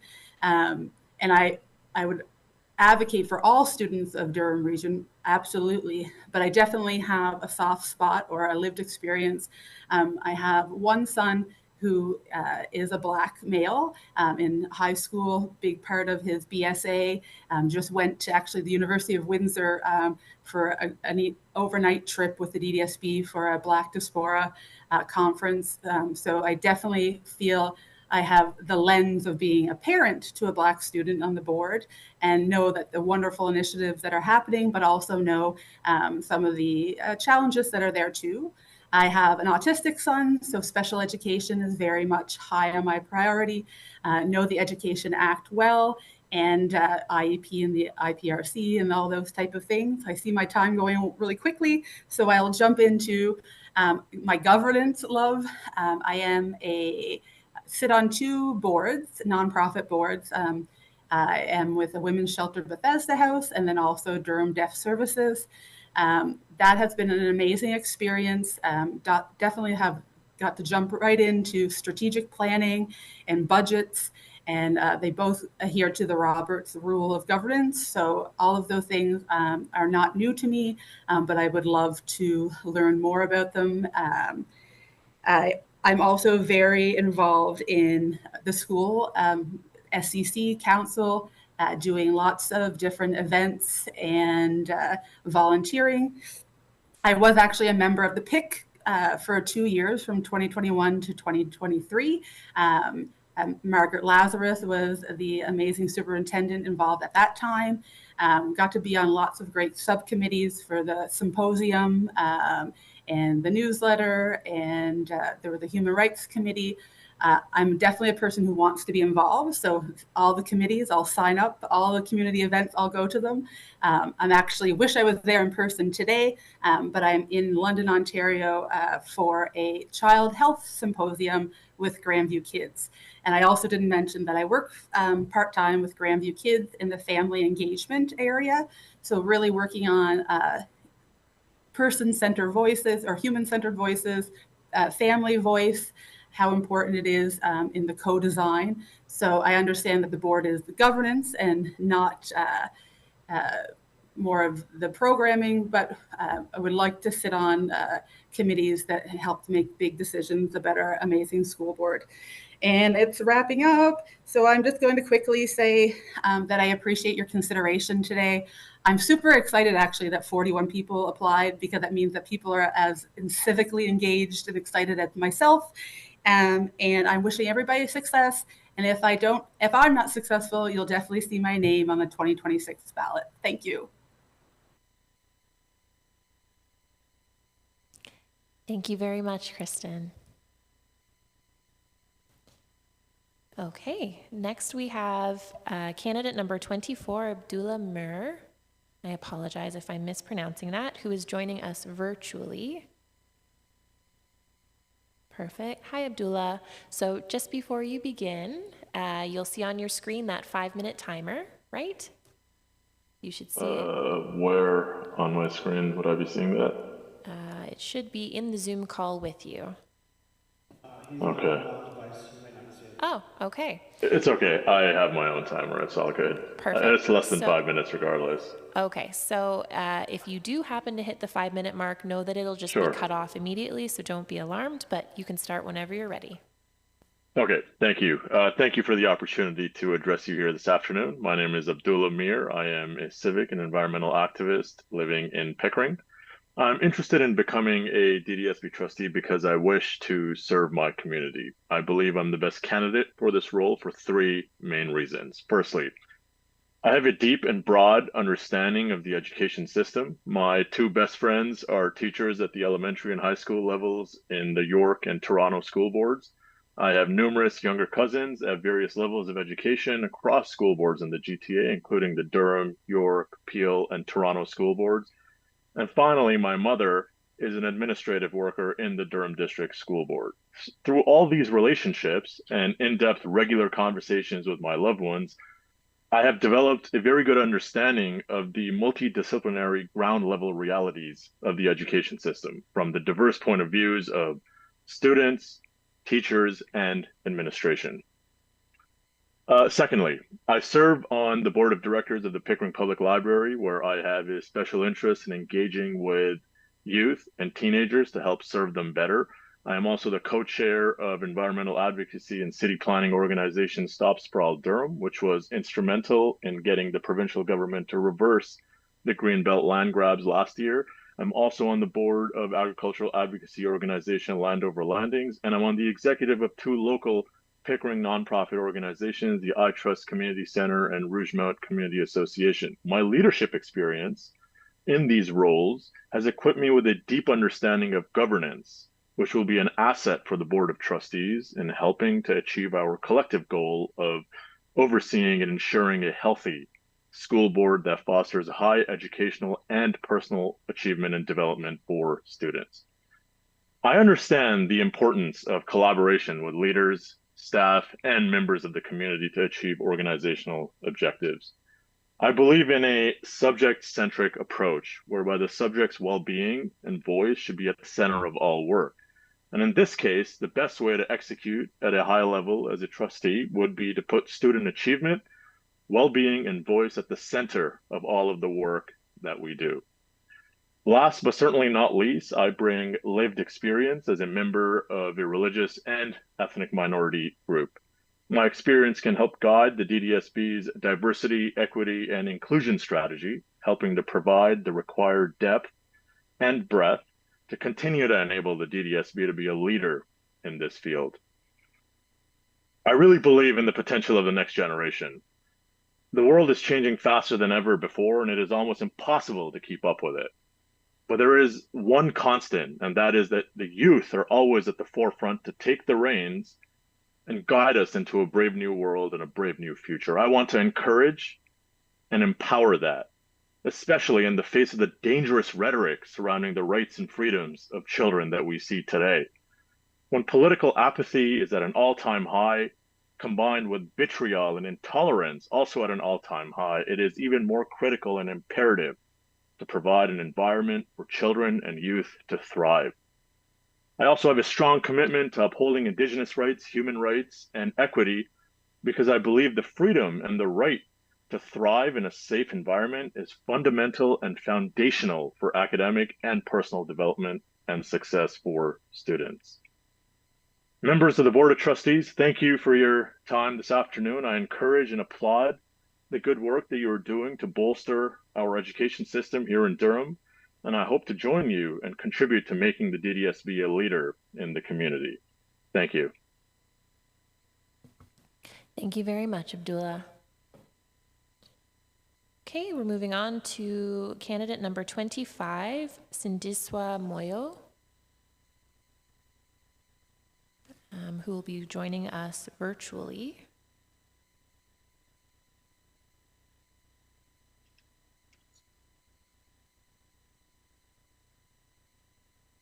Good afternoon, welcome.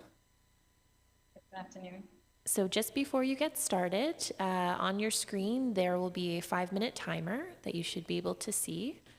And so just for your awareness, if you hit that 5-minute mark, it'll be cut off. So just don't be alarmed, but be conscious of the time, okay?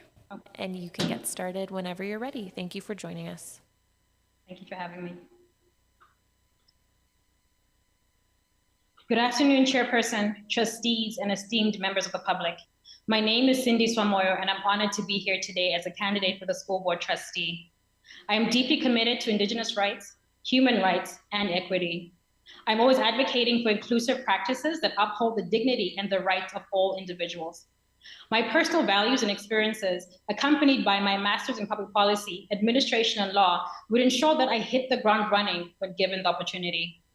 I believe we have a unique chance as members of the school board to shape the lives of future generations, one decision at a time, working in lockstep with the great community of Durham. In my current role as director of a preparatory school, student well-being and success are at the forefront of all of our initiatives. Our Ability Center focuses on each child's strengths, fostering a supportive environment where every student can thrive. I actively engage with students to hear their voices and integrate their feedback into school programs, ensuring their needs and aspirations are met. In my previous role as Chief of Staff at Metrolinx, an Ontario transit agency, I gained extensive governance experience, ensuring effective oversight and strategic planning. My work was guided by principles which have a strong emphasis on accountability, transparency, and collaborative decision-making. I deeply understand the importance of fostering a community where every voice is valued and respected.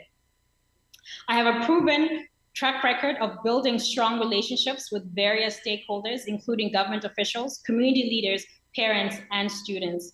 My collaborative approach, inspired by Ubuntu, ensures that all voices are heard, that we work together towards our common goals.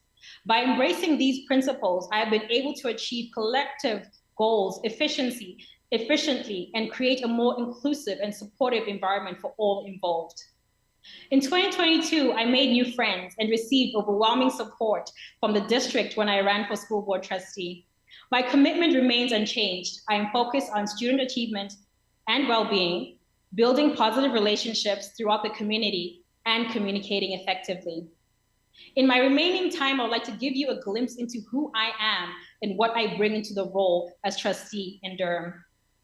As a Zimbabwean Canadian, I believe Umuntu Ngumuntu Ngabantu, also known as Ubuntu, which means I am because we are.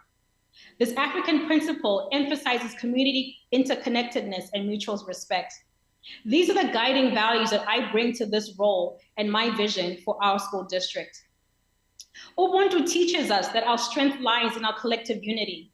I believe our schools should be communities where every student feels valued and included, regardless of their background or abilities. I will support programs that foster inclusivity, such as cultural awareness events and support groups for marginalized students. In the spirit of Ubuntu, I understand that we achieve more together than alone. I will foster a collaborative environment among teachers, students, parents, and the wider community. I will work to ensure that there are open channels of communication where all stakeholders can share ideas and concerns, ensuring that everyone's voice is heard and respected. Ubuntu guides us to care for the whole person. I will advocate for programs that support the emotional and social well-being of our students, alongside their academic growth. I will support wellness programs that include mental health resources, social skill workshops, and extracurricular activities that promote overall well-being. With Ubuntu's emphasis on respect and empathy, I will work to create a culture where kindness and understanding are at the forefront of our interactions. I will support policies that promote restorative justice practices, ensuring that conflicts are resolved through understanding and reconciliation rather than punishment alone. Ubuntu reminds us that we are stronger together. I will participate in initiatives that encourage more community engagement in our schools, ensuring everyone has a voice and feels a part of our educational journey. I will support community partnership programs that invite local businesses and organizations to collaborate with schools on projects that benefit students and the community. In the spirit of Ubuntu, I will champion policies that ensure all students, including those with disabilities and from marginalized communities, receive the support that they need to succeed. I pledge to advocate for increased funding for special needs education programs and for resources to support English language learners. This is the spirit I wish to bring to our schools. In closing, my belief in Ubuntu means I see our school district as a community where everyone. And that's time. Yes, thank you so much. Okay, moving on to candidate number 27, Farid Naim, who is joining us in person. Welcome, and as you've heard a number of times now, there is the clock with the 5 minutes on it. Just realize that if it hits the zero left mark, it'll be cut off, and you can start whenever you're ready. Thank you. Good afternoon, trustees. Thank you for giving me this opportunity to speak today. I am deeply honored and excited to express my interest in becoming a trustee for the DDSB. Coming to Canada in the late 80s as a refugee child was a profound and transformative experience. I arrived with my family, fleeing the turmoil in our homeland in search of safety and new beginnings. Adjusting to life in Canada was challenging, yet rewarding. My name is Farid Naimi. I am a certified PMP, career project manager with 15 plus years of experience in project management. I have worked with various organizations such as the City of Toronto, CIBC, TD Bank, the Ministry of Infrastructure for Ontario, and Rogers Communications. I have experience in governance, developing, maintaining, and monitoring the effectiveness of organizational policies. First and foremost, my interest in becoming a DDSB trustee stems from a profound commitment to quality education. Education is the cornerstone of a thriving community, and I am dedicated to ensuring that every student in our district has access to the best possible educational opportunities. As a trustee, I would advocate for policies and programs that support academic excellence, innovation in teaching, and equitable access to resources for all students. I'm driven by a strong desire to advocate for the needs and interests of students and their families. In today's complex educational environment, it is essential that trustees act as voices for the community, ensuring that the concerns and aspirations of parents and students are not only heard, but addressed. My background in community engagement has equipped me with the skills to effectively represent our community's diverse perspectives. I bring to this role a wealth of experience in governance and leadership. Having worked for various organizations, I understand the importance of strategic planning, financial oversight, and policy development. These experiences have honed my ability to work collaboratively with diverse stakeholders, make informed decisions, and drive positive change. I'm confident that my background will allow me to contribute effectively to the DDSB's mission and goals. Equity and inclusion are at the heart of my educational philosophy. Every student, regardless of their background, deserves an environment where they can thrive and reach their full potential. As a trustee, I would champion initiatives that promote inclusivity, support marginalized groups, uphold Indigenous rights, and address systemic inequities within our schools. I believe that by fostering a culture of respect and understanding, we can create a more just and equitable educational system. I believe that strong schools are built on strong community partnerships. As a DDSB trustee, I would prioritize building and maintaining relationships with parents, educators, local businesses, and community organizations. These collaborations are vital for creating supportive networks that enhance student learning and well-being. My goal is to create a transparent and open dialogue with the community to ensure that we are collectively working towards our common goals. Looking ahead, I see tremendous potential for our school district.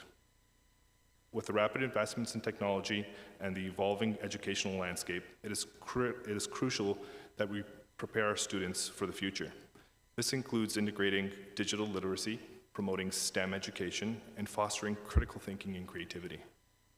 My vision as a trustee is to ensure that our schools are not only keeping up with the pace of these changes, but also leading the way in innovative educational practices. In conclusion, my interest in becoming a DDSB trustee is driven by a genuine passion for education and commitment to serving our community. I'm eager to bring my experiences, dedication, and vision to the Durham District School Board. With the recent influx of immigration, refugees, and general newcomers to the Durham region, I can relate from a personal experience and empathy. I can advocate for better awareness and cultural sensitivities. I can speak the various languages of the newcomers. Together we can work towards creating a brighter future for all of students, ensuring they receive a high-quality education that they deserve. Thank you. Thank you very much. Okay, we are moving to candidate number 29 who's joining us online. This is Priyadarsan Narasa. I hope I did that pronunciation justice.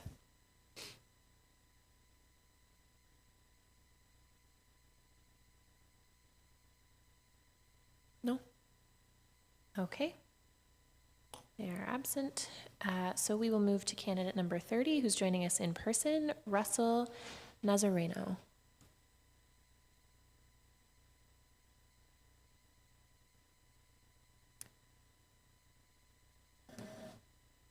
Welcome.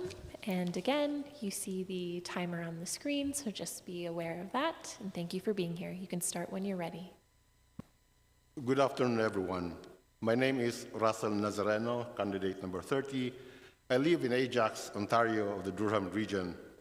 I am interested in becoming a DDSB trustee because I want to give back to the community where I live and to this country, Canada, which had welcomed me 30 years ago.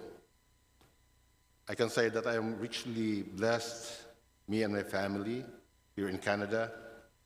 I've been doing some volunteer work, mostly in my parish of St. Bernadette's, where I am part of the marriage preparation team for almost 20 years, and recently as a member of the Knights of Columbus.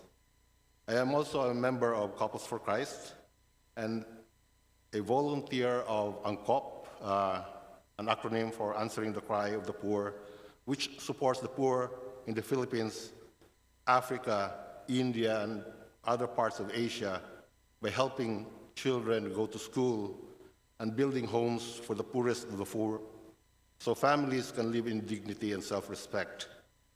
I believe in upholding indigenous rights, affording every person equal rights and opportunities, and freedom from discrimination for First Nations on their own culture, practice, and spiritual beliefs, to use their own tongues and languages and to their lands. I believe in every man, woman, and child's human right to live in his or her community free from any discrimination from sexual orientation, color, or creed. I believe that as a trustee is a member of a collegial body and also represents his or her community. An individual trustee does not have a monopoly of ideas, but should be open to inputs by his or her colleagues from which collective decisions are made. Once a decision is made, each trustee is expected to support it, but also as a representative of his or her community, he should consult with parents, students, and get their inputs and feedback. I am an accountant by profession. I was poor growing up, but because I was given an opportunity to go to school, I'm here in Canada, and I'm here before all of you. I have 3 children, and all of them have finished university here in Canada. My eldest one is a CPA. My son, the second one, is a mechanical engineer, and my youngest daughter is a registered nurse working in field public health, and at the same time, studying for her master's degree in public health. I really put a lot of premium in education in the young and for them to reach their full potential. In summary, allow me to leave these words of what an ideal trustee should be with an acronym LEAD, L-E-A-D. L, listen. Listen to the feedback of the community. Listen to other trustees whose inputs are equally important. Remember, you do not have a monopoly of ideas. E, encourage your community. Parents, students to speak up what is best for the education of their children. A, advocate for your community and listen to their concerns. They may have challenges that you are not aware of. And D, deliver. Do your duties with the interests of students and your community in mind. Remember that these students, these young students, are the future of the country. Thank you very much. Thank you very much, Russell. We will go back and check on candidate number 29 to see if they've arrived online. They are not. Okay. Well, that concludes the Group 3's block for today, and we will take a brief break and return at 2:45 p.m. for the final group of the day. Thank you very much.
Good afternoon. We'll now continue with presentations from the final group of candidates. I'd like to invite candidate number 31, Ray Patak, to join us virtually.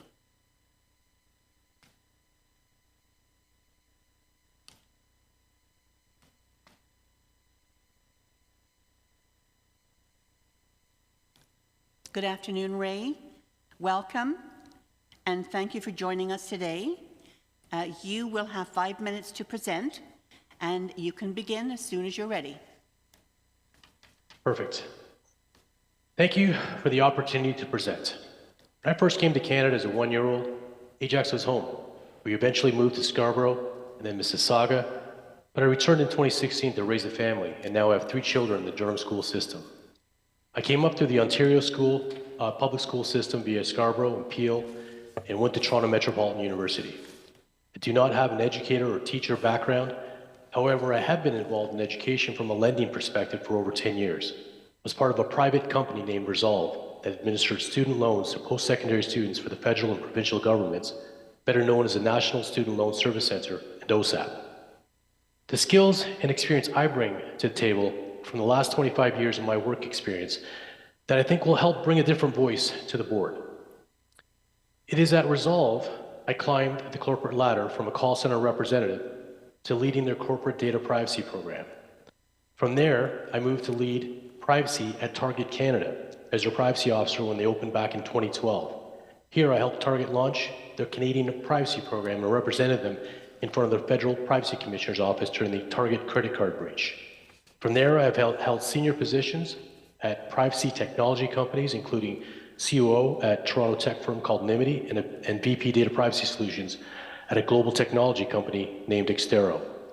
It is from these roles where I helped instill values of respect, equity, inclusiveness in everything we did. It is also from these roles where success was determined by working together, trusting others, collaborating, and listening. But why do I want the role and why me? First, I want to give back. I'm a product of the public school system, and I want to give back to better the next generation from the skills and experiences I have acquired over the years. Second, I have a vested interest. I have 3 young, visible minority girls that I want to help shape theirs and all Durham students' futures in any way I can. Third, I think my story of an immigrant growing through the system, my experience of climbing the ladder, and my experience of leading people and coming back to Durham would all be qualities that could be a valuable addition to the makeup of the board and add a different voice. Fourth, and most importantly, my experience with technology, privacy, and AI. Technology can be used right and make a difference, or used incorrectly and be harmful. I've seen it being used for good and bad. It can help shape the right direction technology should be used in education. I've worked in the SaaS technology field for the last 9 years. In privacy, large technology companies are doing everything they can to collect data, monitor, share, and sell personal information and serve up advertising to students, all in the name of making money, not caring about the long-term effects on students.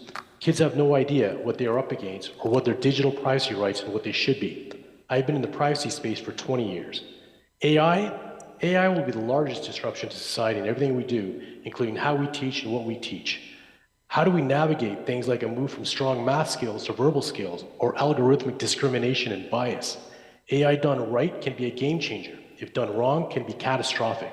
I've been covering AI governance for this new and emergence field for the last 1.5 years.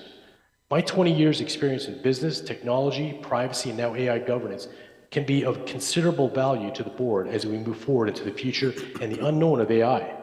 In conclusion, if you're looking for a different voice, one that values respect, equity, and inclusiveness, one willing to pull up their sleeves, learn and listen, one that comes from a corporate leadership experience but has worked his way up from the bottom, can talk to burning issues like technology, privacy, and AI governance, and can become a valuable team member, I am that person.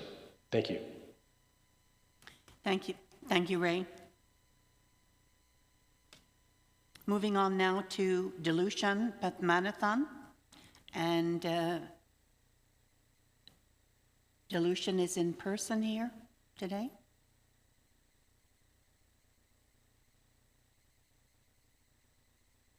Looking for Dilushan.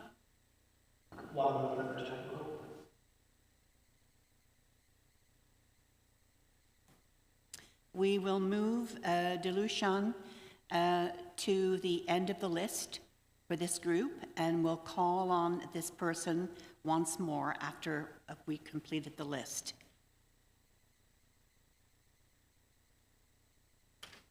And moving on then to Adil Saeed, who will be joining us virtually.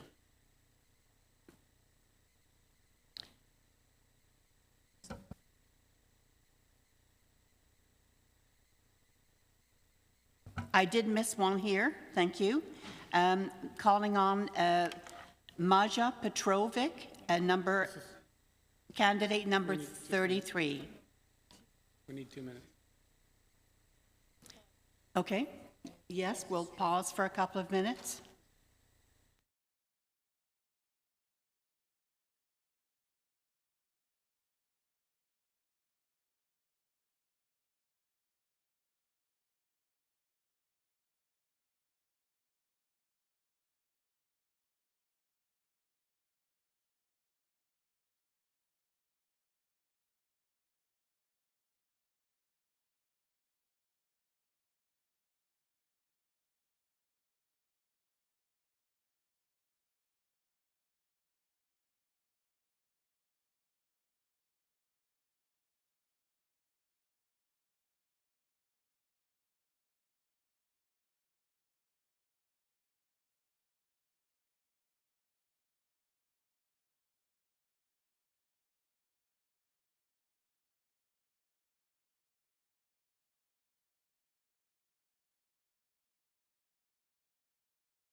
Well, we're back. Sorry for the delay. We're hoping that we have candidate number 32, Delushan Pathnanathan, joining us virtually this afternoon. Delushan, are you there? Steve needs to turn on his audio.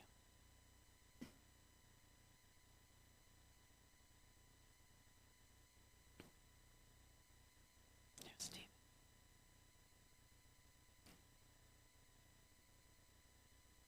Please turn on your camera. There we go. Delushan, can you hear us? I can. Wonderful. So welcome and thank you for joining us today. You will have 5 minutes to present and you can begin as soon as you're ready. Thank you. Good afternoon, everyone. My name is Delushan Pathnanathan, and I'm honored to stand before you as a candidate for the Durham District School Board Trustee. I'm here today because I believe in the power of education to shape our future, and I'm committed to making our schools the best they can be for every student. A little bit about myself. I am Tamil speaking and of Sri Lankan heritage. I have lived in the Durham region for the past 12 years. Prior to that, I lived in a small pocket of Toronto called Flemington Park. Through growing up in Flemington Park, I understood the lack of resources available for underprivileged areas when it came to education. Fast forward to current date, I am a full-time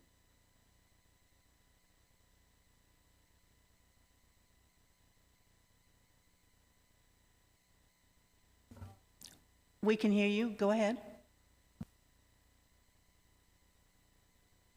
I am currently a full-time head coach of a men's basketball program at a university in Ontario. I recently completed my first year as head coach of the program.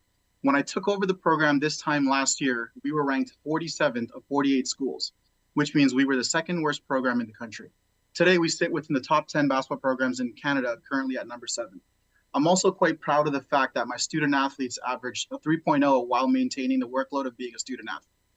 I'm a strong believer in student success and look forward to sharing my views with you now. Education is more than just a series of lessons. It is the foundation upon which we build our lives. As a community, we must ensure that every child receives the quality education they deserve. I am running for the school board trustee because I have a vision for our schools, a vision where every student is given the opportunity to thrive, where teachers are supported, and where our community is actively engaged in the educational process. Firstly, I want to talk about student success. Our primary goal must always be the academic and personal success of our students. To achieve this, we need to ensure that our schools are equipped with the resources they need. This means up-to-date textbooks and technology, safe and inclusive learning environments, and access to extracurricular activities that foster growth and development. I will advocate for budget allocations that prioritize these needs, ensuring that no student is left behind due to lack of resources. Secondly, I believe in the importance of supporting our teachers. Our educators are the backbone of our school system, and they need our support to do their jobs effectively. This means providing ongoing professional development opportunities, ensuring manageable class sizes, and creating a culture of respect and appreciation for their hard work. I will work tirelessly to advocate for policies that support our teachers because when they succeed, our students succeed. Thirdly, we must address the issue of equity in our schools. Every child, regardless of their backgrounds, deserves an equal opportunity to succeed. This means addressing disparities in funding, resources, and support services. I will work to implement policies that promote equity and inclusion, ensuring that every student has the tools they need to succeed. This includes supporting special education programs, mental health services, and initiatives that address the needs of our diverse student population. Furthermore, I'm committed to enhancing community engagement and collaboration. Our schools are a reflection of our community, and it is essential that parents, guardians, and community members have a voice in the decision-making process. I will work to create more opportunities for community involvement, whether through regular town hall meetings, advisory committees, or online platforms for feedback and discussion. By fostering a strong partnership between schools and the community, we can create an educational environment that truly meets the needs of our students. I also want to emphasize the importance of transparency and accountability. As a trustee, I will ensure that decisions are made openly and that the community is kept informed about the actions and policies of the school board. I believe in being accountable to you, the voters, and I will work to build trust through honest communication and responsible governance. In closing, I am running for the Durham District School Board Trustee because I am passionate about education and I believe in the potential of every student. I have the experience, the dedication, and the vision to help our schools thrive. With your support, we can make a positive difference in the lives of our students, our teachers, and our community. Together, we can ignite learning for all. Thank you for your time, and I hope to earn your vote. Thank you, Dilekshan. Moving on to candidate number 33, Maja Petrovic, who will join us at the mic.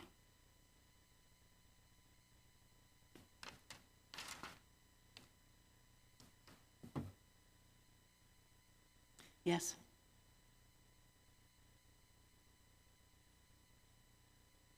Maja, welcome, and thank you for joining us today.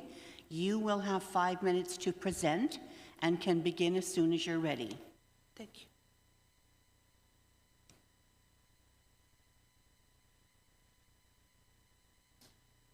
My name is Maja Petrovic, and I'm interested in becoming a DDSB trustee.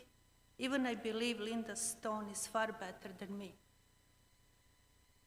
The reason why I'm here is because I had issues in 3 schools regarding my 3 kids in a past year and a half, and I sent near 200 emails to Durham School Board, superintendents, principal, teachers, and trustees. All of you were ignoring me and transferring responsibilities to each other, while my kids didn't receive any help and protection. Contrary how time was passing, my kids were bullied and isolated more and more.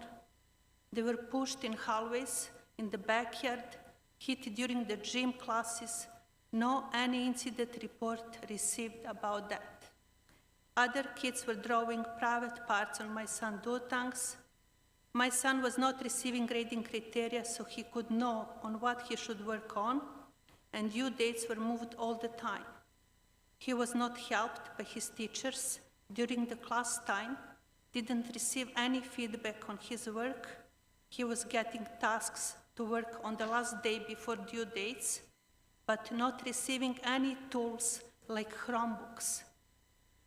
Only my son was getting rainbow stickers on his homework by his teacher's boyfriend. And no other kid was receiving those stickers except him.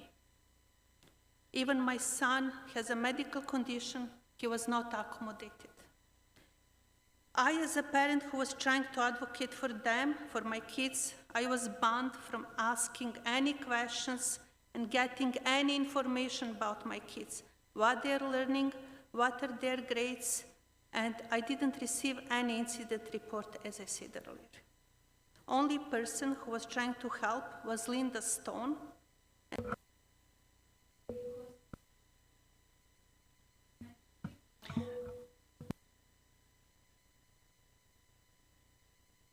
We're not here to speak directly with regards to any individual person.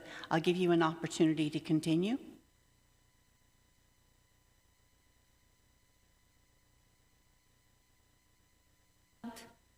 Gives freedom of choice, but not DDSB superintendents and trustees. Maybe because you believe you're above the God, or the God himself. Because of my experience in following disturbing reports from other parents of students being taught inappropriate content in a school, I know that parents want more clarity on when schools teach certain topics. Parents are concerned about schools becoming breeding grounds for transgenderism.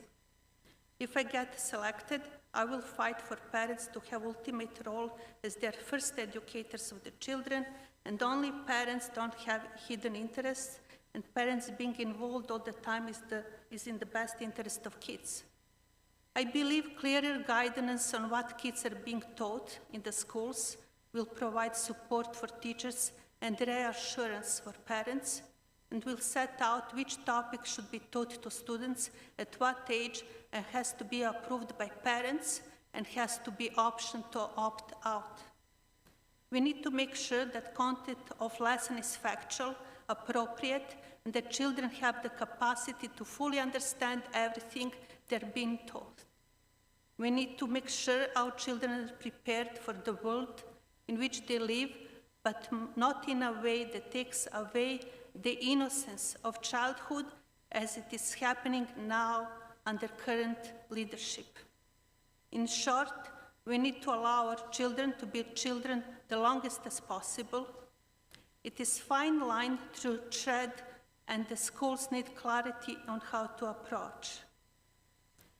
Overall, I will fight for three main core values. Parents have a right to know what their children are being taught, and there is no discussion about that. Teachers are there to teach children facts, not push agendas of campaign groups. Schools should not teach about the contested issue of gender identity, including the gender is the spectrum.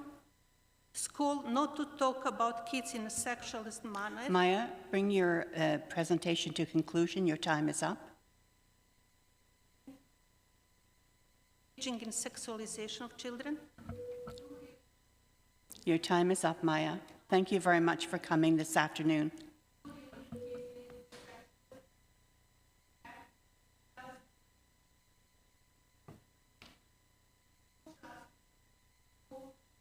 Maya, your time is up. Thank you for coming this afternoon.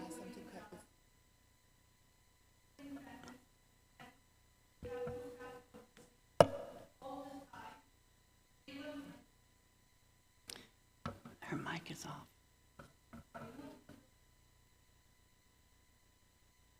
Thank you.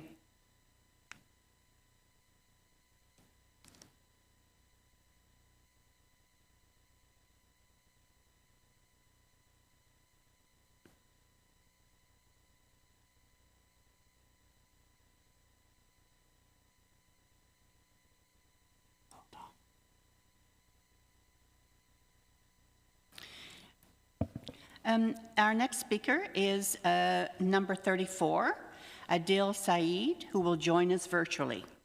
34 is offline. 34 is online. Adil, can you hear us?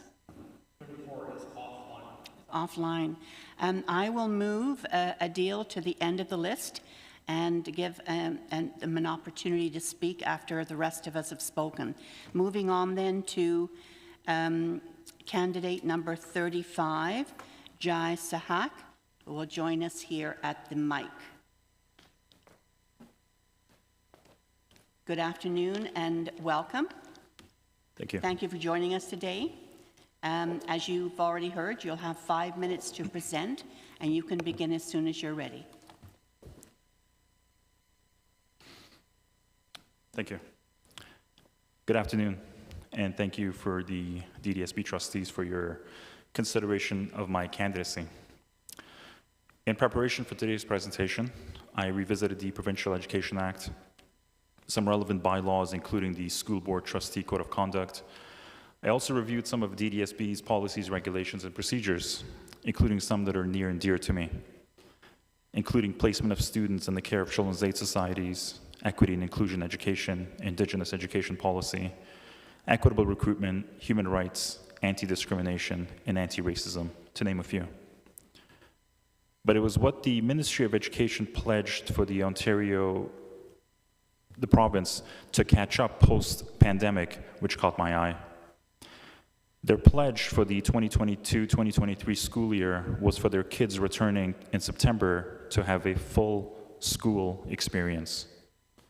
A full school experience. If you ask 100 students in Oshawa what that means, you'll get 100 different responses.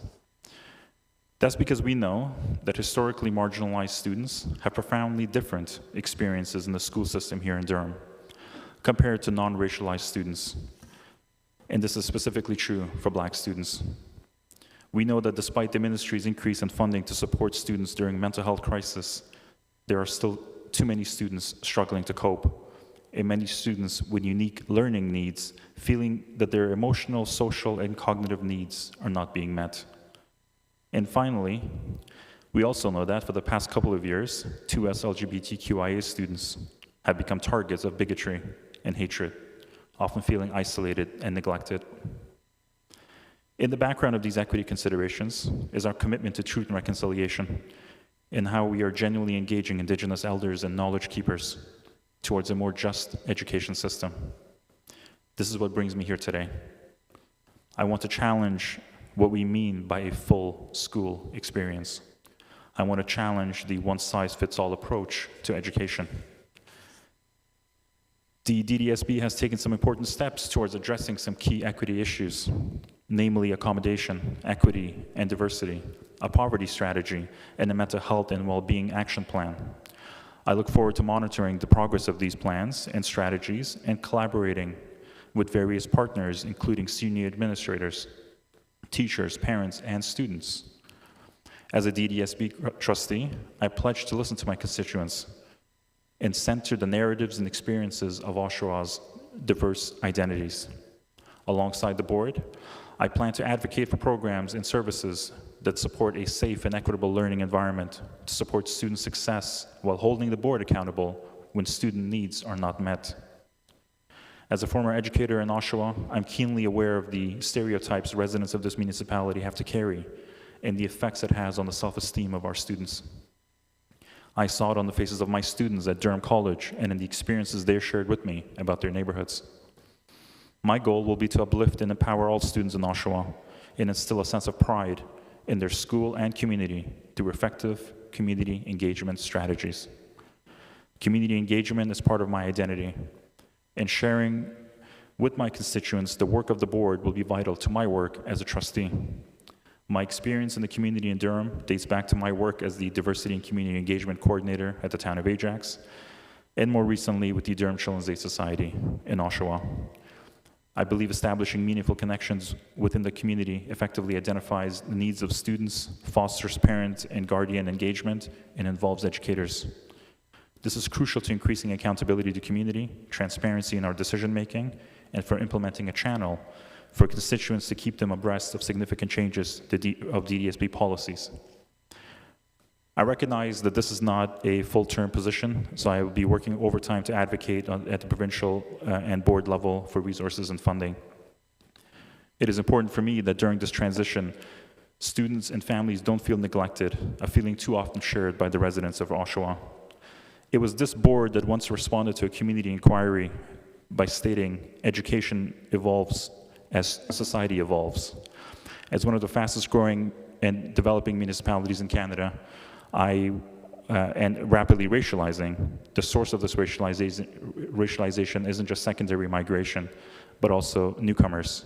Is the DDSB prepared to respond to the dynamic needs of this growing sector, going beyond just settlement workers in schools? I believe my social location as a racialized Muslim immigrant, coupled with my background in immigration, education, and child welfare. Adil, your time is up. Please bring your presentation to conclusion.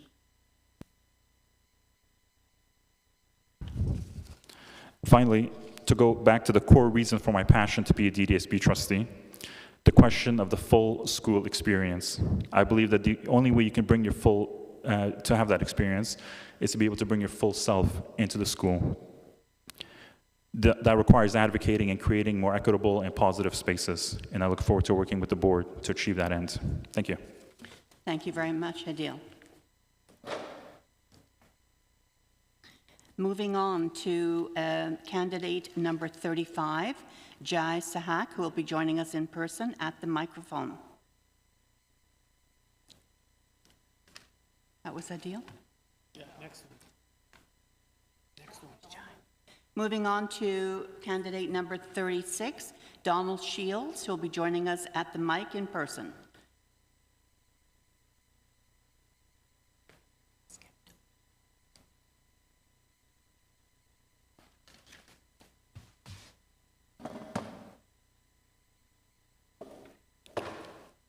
Good afternoon, and thank you for this opportunity to come before you, your chair and trustees for this position. My name is Donald Shields, and I live in North Oshawa. Not only do I reside in the district, but as a grandparent of students within the system, I have a personal stake in the Durham District School Board. Therefore, as a stakeholder, I understand the importance of having a strong and effective board that prioritizes the well-being and success of all students. Having a direct connection to the DDSB through my grandchildren gives me a unique perspective and firsthand experiences of the challenges and opportunities within the system. My personal involvement as a grandparent allows me to witness the impact of board decisions on the students that I deeply care about. This further emphasizes my vested interest in the success of the DDSB, as it demonstrates my commitment to ensuring that the board operates in the best interest of all its students. In addition, with my personal experience and understanding of the needs of students, I can contribute to discussions and decision-making process that prioritizes the educational, social, and emotional well-being of all students. My presence and my concern for education, the education of my grandchildren and children and youth in general, affirms for me the need of accountability, transparency, and a commitment to continuous improvement within the board, and motivates my commitment to ensuring that the board provides the highest quality education and support for all students. In addition to my personal connection to the board, I am confident that my extensive experience as a spiritual care provider and a psychotherapist in the healthcare field, coupled with my commitment to diversity, inclusion, equity, and belonging, make me a strong candidate for this role. I am presently an Anglican priest and have worked for the past 26 years in the healthcare system as a spiritual care provider and psychotherapist. As someone who has dedicated my career to supporting individuals in their journey towards healing and well-being, I understand the importance of providing safe and inclusive environments for people to thrive. My experience as a spiritual care provider has equipped me with skills to listen empathically, understanding different perspectives, and to promote a sense of community. Having worked closely with diverse populations, I have witnessed the impact of systemic inequalities and the need for proactive measures to promote equity and inclusivity. I am passionate about addressing these issues and ensuring that everyone, regardless of their background, has equal opportunities to succeed. My involvement in initiatives aimed at establishing partnerships with Indigenous communities has deepened my understanding of the importance of reconciliation and the need to address recommendations of the Royal Commission in the Truth and Reconciliation papers. I have read the Equity and Inclusive Education Policy and the Policies of Indigenous Education and Indigenous Education in the Classroom, and affirm both. I am dedicated to ensuring the voices of marginalized communities are heard and their unique needs are met. This involvement stems from the directive of the Ontario Ministry of Health. However, as a priest and psychotherapist, I believe that it is crucial to identify our colonial past, acknowledge our wrongdoings, and foster a relationship of collaboration, reparation, and listening as we walk together as Indigenous and settlers peoples. Indigenous rights are distinct and deserve recognition and celebration. I am currently a member of the Oshawa Community Diversity and Equity and Inclusion Committee. I have enjoyed volunteering time to engage with issues of diversity and equity that are affecting Oshawa community and residents. The hospital that I currently work at has an Atlas program supported through York District's Regional School Board. This full-time outpatient classroom for secondary school students recovering from mental health issues is important. Through my involvement with Atlas programs, I've witnessed the transformative power of providing students with the necessary support and resources to overcome challenges and thrive academically and personally. A focus that I share with you is the invaluable need to support students' mental health and well-being, ensuring that students in our board feel safe, included, valued, respected. Donald, your time is up. You bring your presentation to conclusion. Sure. Furthermore, I believe that my qualifications and experience, commitment to diversity and inclusion make me an ideal candidate for the trustee position. Thank you for considering my application. I'm available to address any further questions that you may have. Thank you. Thank you for coming this afternoon. Moving on then to candidate number 37, Tony Stravato, who will join us at the microphone. Good afternoon, Tony. Welcome, and thank you for joining us today. You will have 5 minutes to present, and you can begin as soon as you're ready. Thank you. My name is Tony Stravato, and I'm here today to present why I should be the next DDSB trustee for Oshawa. I'm a first-generation Canadian born and raised in Oshawa. As a young neurodivergent learner, I had some challenges in school.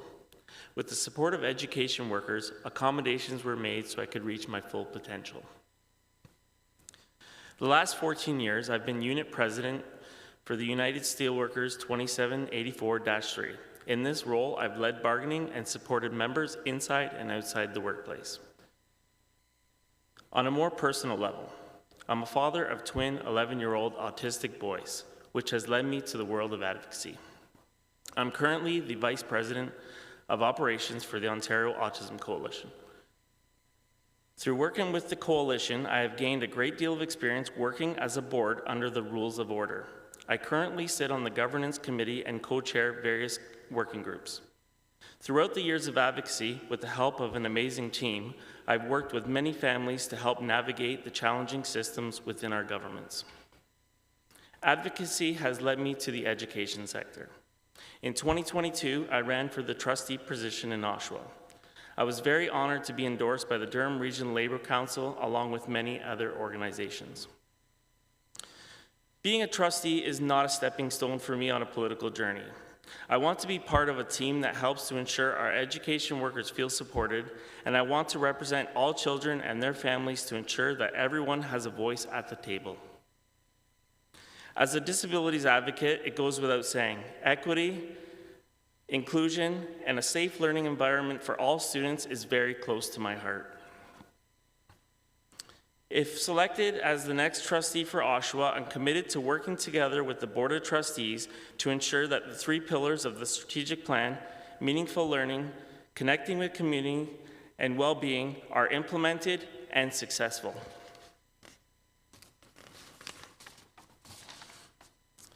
As a school trustee, I recognize the importance of upholding Indigenous rights and contributing to the ongoing process of reconciliation and decolonization within the education system.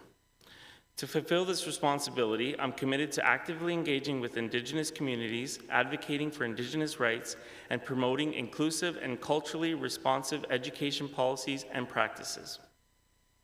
Thank you everyone here today for your hard work and dedication for ensuring the best candidate will be chosen for the Oshawa DDSB trustee. Thank you. Thank you very much for coming out this afternoon.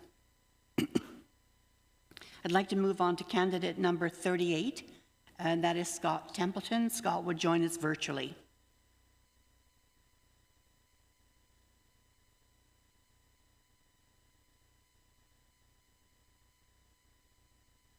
Scott, can you hear us?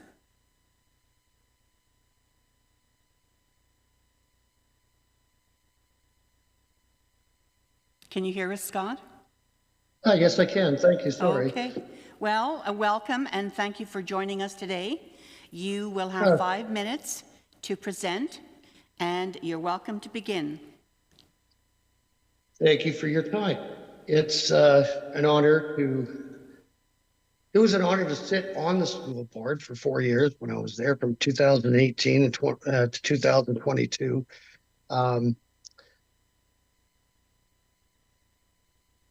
I've always been a strong but a reasonable voice for the school board, because what I do is I'm always been supportive of our students, staff, teachers, and parents.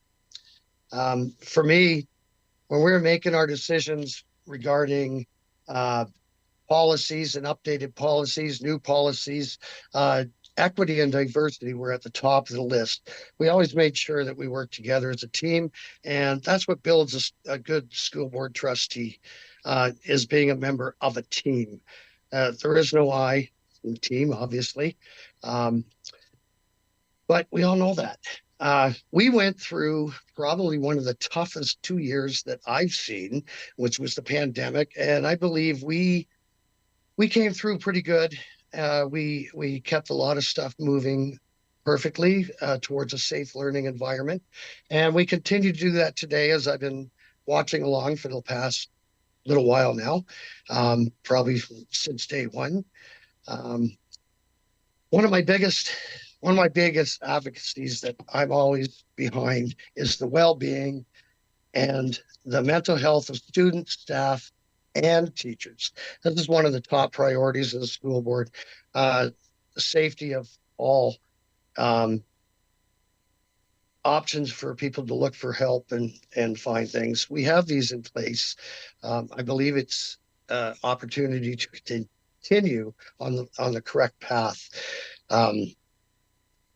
My experience, I was on the Human Rights Board. I was helping create the human rights policy for the Durham District School Board.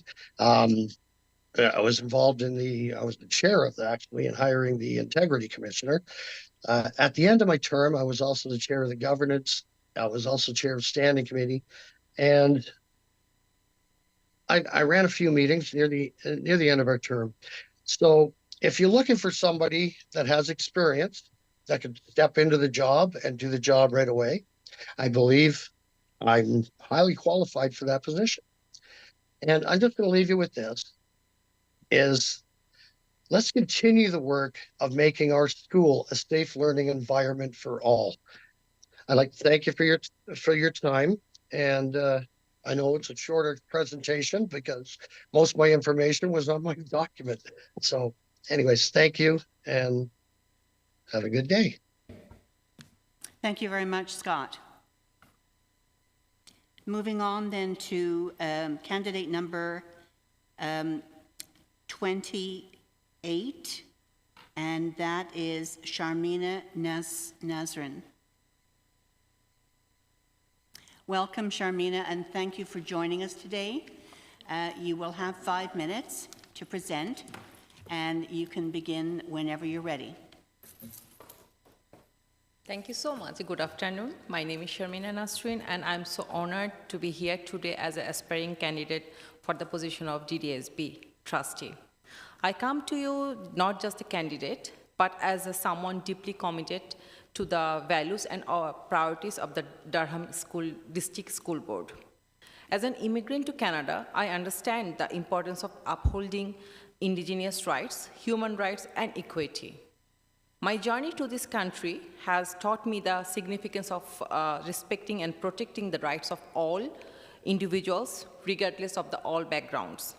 Moreover, my educational background, I'm doing a master's in public policy, and I worked in the Ministry of Solicitor General as a policy analyst, has provided me the insights into the complexities of Indigenous rights, which I believe are crucial for ensuring a fair and inclusive society. In terms of governance and the role of trustee, I bring with me a wealth of knowledge and experience. My educational background in public policy and my work in a ministry, I have developed a deep understanding of governance structure and the responsibilities that come with them. I recognize that being a trustee is not just about representing a constituency, but about making informed decisions that benefits all stakeholders involved. Furthermore, I'm passionate about placing student achievement, well-being, and student voice at the center of all our work. Having a background in early childhood education, I understand the critical importance of providing a supportive and nurturing environment for students who thrive academically, socially, and emotionally. I'm committed to advocating for policies and initiatives that prioritize that holistic development of every student in DDSB. Collaboration is also a key priority for me. I firmly believe that we can achieve the greatest impact when we work together as a team.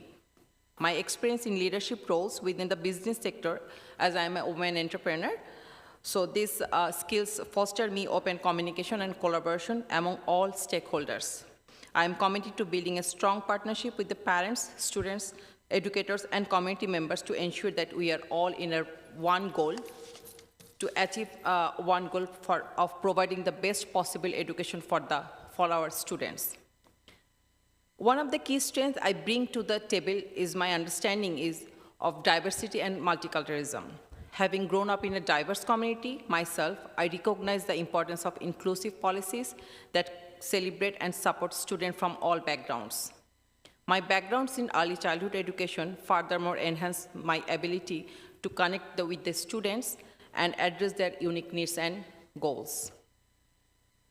I'm deeply committed to fostering open communication and collaboration among all the stakeholders, including parents, students, and educators, and community members. I believe that by working together, we can create positive change and ensure that DDSB continues to be a leader in education excellence. In conclusion, I am deeply passionate about serving as trustee for the DDSB. My background, skills, and values align closely with these priorities of the board, and I'm eager to contribute its continued success. I believe that by working together, we can create a positive change and ensure that every student in DDSB has the opportunity to reach their full potential. Thank you so much for invite here and give me this opportunity. Thank you. Thank you, Sharmina. And moving on to candidate number 40, and that would be James Van Allen, who'll be joining us at the microphone.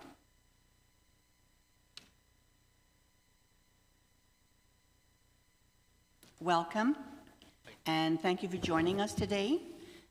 As you've probably heard a few times now, you have 5 minutes to present and make your presentation, and you can begin as soon as you're ready. Perfect. Hello, thank you for taking the time to meet with me today for consideration for the position of trustee vacancy. My name is Jim Van Allen. I'm a 40-year resident residing in the region of Durham in the city of Oshawa. I'm a proud supporter of teachers, safe schools, and a public education system. I'm also a graduate of the Durham Board, as well as the parent of a child in the board's French immersion program in Oshawa, and a child who has previously attended elementary and secondary school at the Durham Catholic Board. My peers describe me as a community leader who prides himself on respect and accountability. My involvement in various community groups was recognized when I was awarded with the Queen's Jubilee for Volunteer Service in Oshawa from the Canadian federal government. I have served as a board member with numerous community organizations such as the Rotary Club and the Oshawa Lions Club, as well as previous board member of PFLAG Durham, where I worked to promote and preserve the rights of our LGBTQIAS+ community, as well as advocating against gender-based violence and human trafficking. I have also worked with other community groups assisting our unhoused population and supporting others, such as the AIDS Committee of Durham and their advocacy. Currently working in long-term care for the region of Durham with a background in business and labor relations. I am a mental health facilitator who leads various mental health related courses, and I am currently completing an additional mental health first aid certification with a focus on the specific challenges of refugees and new Canadians. Being involved in various education seminars with Indigenous groups across Ontario and other equity-seeking groups has helped me to support their communities as well as to be an ally and an advocate on the path to reconciliation. Leading various human rights-based training sessions as a facilitator or attending as a student has given me a strong understanding of the Ontario Human Rights Code. I have been fortunate enough to work directly with the Ontario Human Rights Commission and Ontario Shores Centre for Mental Health Sciences on a pioneering project to develop, implement, and evaluate policies and practices with a human rights lens, and to design and implement new policies as well to reflect the Ontario Human Rights Code. I look forward to applying that experience in helping to develop, maintain, and monitor the effectiveness of board policies while upholding the board's strategic plan and working alongside the Director of Education to maintain the responsible stewardship of board resources. Other roles I have held on the executive boards of OPSU and CUPE unions, healthcare locals, with a combined total membership of 2,600 members, as well as time on the executive board of the Durham Labour Council, has given me applied understanding of the Ontario labour law and how collective agreements intersect with board policy and a strong focus on labour relations. With experience in board governance, budgeting for labor organizations in the millions of dollars, and acting as one of the faces of these organizations has provided me with experience in public speaking, Robert's Rules of Order, and the Carver model of board governance. a past co-chair for 2 years of the Durham District School Board's Parent Involvement Committee, past co-chair of my daughter's school community in Oshawa, School Community Council, and as a member of the DDSB's Primary School Book Review Committee during the pandemic, has given me an understanding of the Education Act, as well as the experience of organizing education-based seminars with our school community, reporting to the Director of Education, and presenting to Durham trustees, school community councils, and administration staff. In preparation for today, I have undertaken the Good Governance for School Boards Trustee Development Program from the Ontario Education Services Corporation to familiarize myself further with the role of trustee. My experience volunteering with the Durham District School Board has given me the opportunity to gain a great understanding of the board's bylaws, trustee code of conduct, policies, and procedures. Currently living with an invisible disability has given me a lived experience of the challenges some students experience in our school system and a desire to help those with my understanding of the difficulties associated with mental health challenges. I believe that my broad experience will help to implement the board's strategic goals and follow the multi-year strategic plan to promote student achievement and well-being of all students while delivering an effective and appropriate educational program, and to collaborate with you existing trustees on the important work you do every day to advance board mandates and to always advance the human rights of all students. Thank you. Thank you very much. At the call on candidate number 41, Ryan Willis, who will join us at the microphone.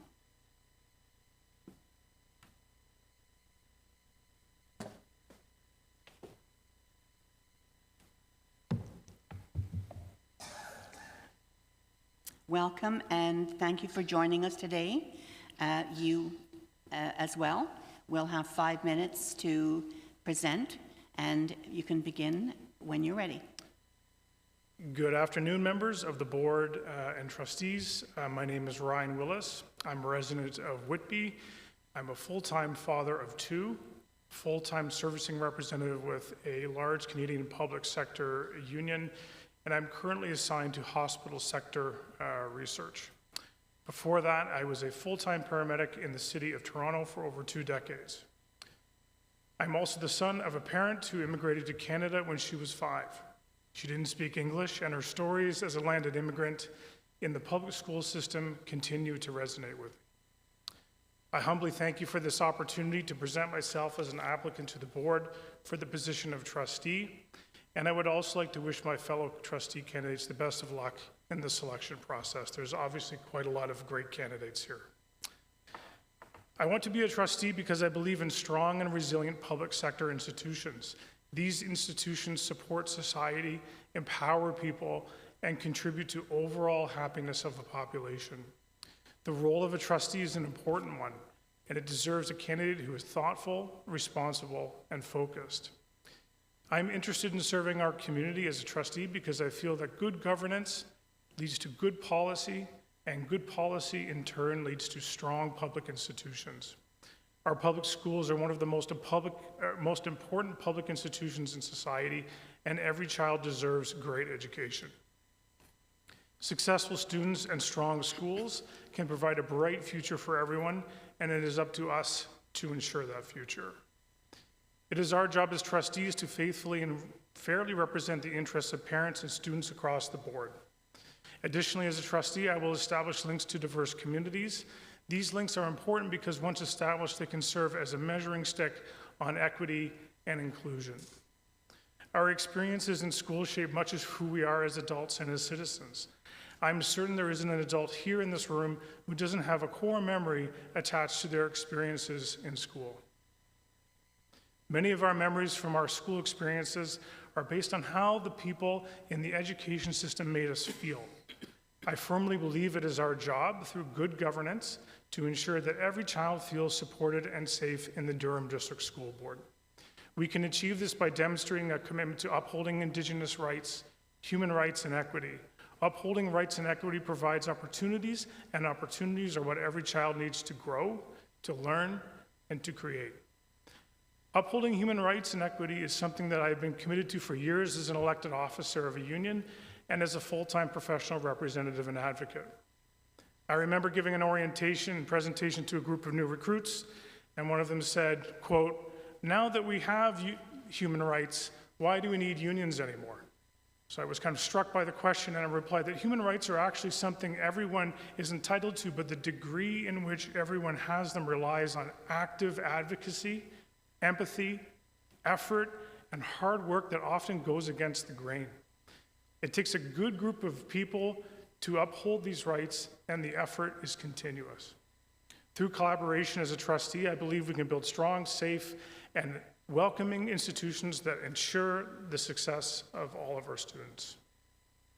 Collaboration is something that I do on a daily basis in my work with members, employers, elected representatives, often in positional conversations.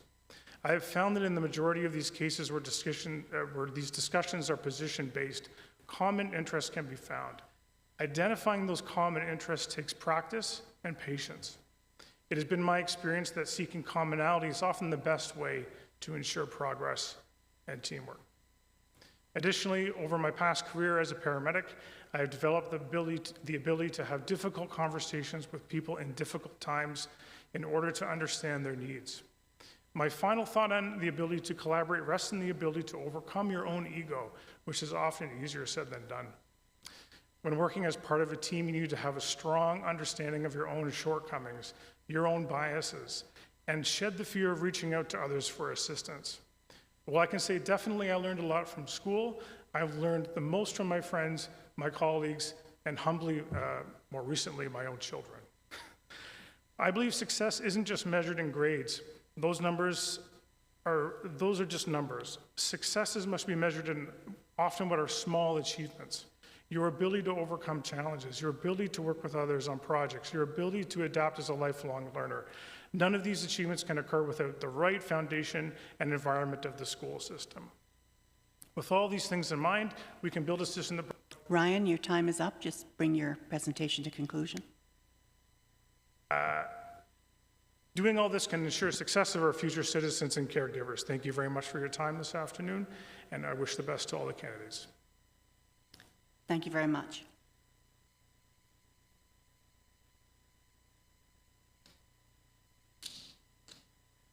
I now call on candidate number 42, Christine Winters-Ferret, who will join us online.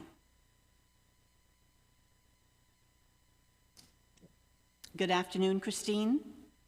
Hi there. Welcome and thank you for joining us this afternoon. You have 5 minutes to present, and please begin when you're ready. Okay, thank you very much. Good afternoon, trustees and other members of the board. My name is Christine Winters-Ferret, and I am pleased to be applying for the position of trustee for Oshawa at the Durham District School Board. Our family has lived in the Durham region for over 33 years. Our children have gone through the Durham District School Board system, and we support public education. I was the Whitby trustee for 12 years. It was an honor, and I was proud to serve my community. Our family has now moved to Oshawa a few years ago, and we call Oshawa home now. For many years, I worked in Oshawa, though, as a cooking school community coordinator, building relationships with Oshawa and gaining and learning experience of my community. Today, tomorrow, changes need to happen as we serve our community. Having served as a trustee at the Durham District School Board and the desire to continue, I know firsthand the services that is provided and the strong commitment to upholding Indigenous rights, human rights, and equity. Working environments free from harm, discrimination, and racism. Our students and staff should always feel welcome and safe. As a trustee, it was always important to be available to listen to our community. I had no issues bringing matters forward to the board.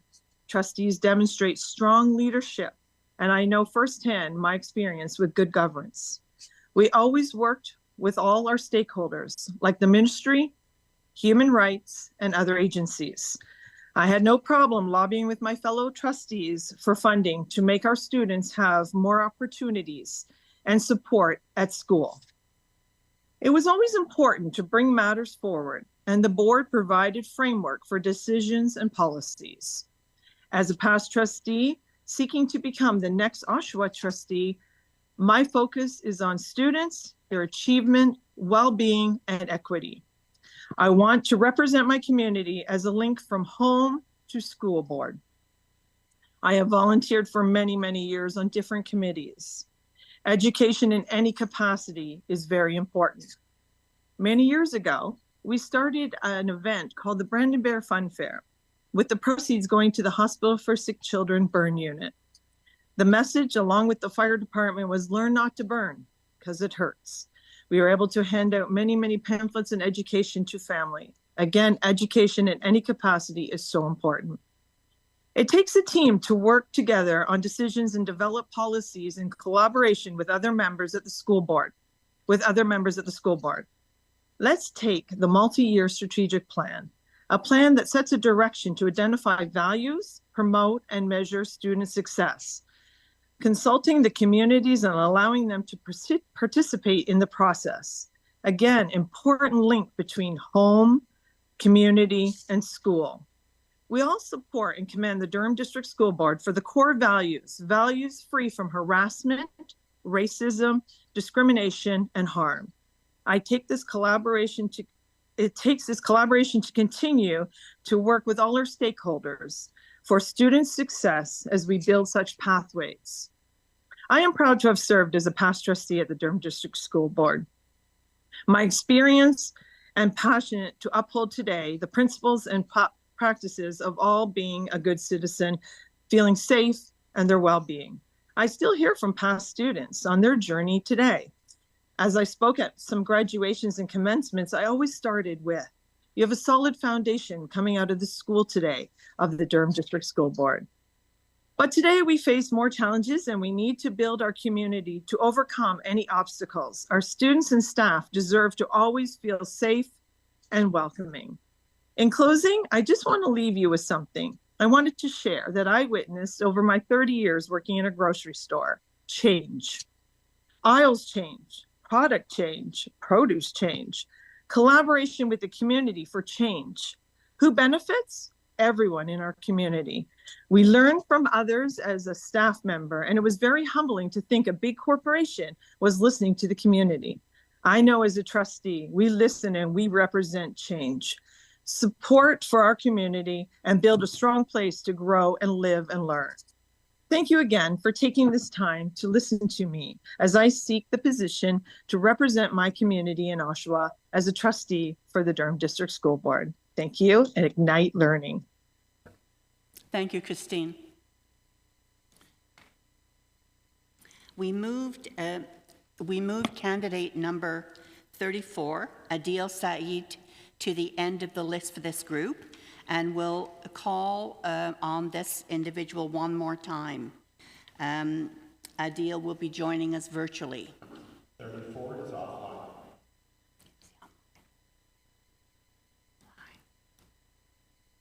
I understand that Adil is not with us virtually.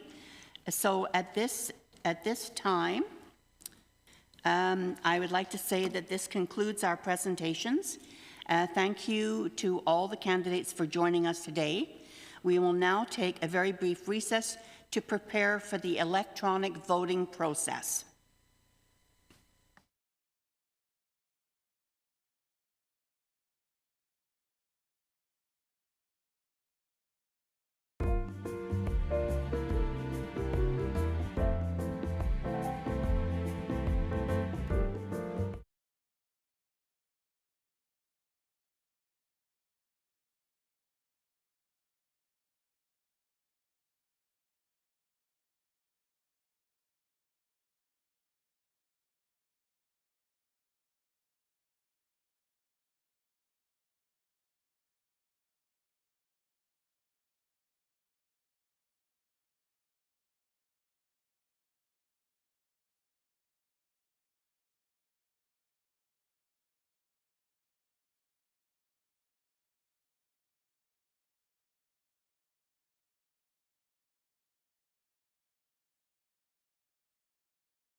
and we're back with you this afternoon. Before we begin the voting process, I'd like to invite Student Trustee Ben Cameron to share a statement on behalf of the student trustees. Ben?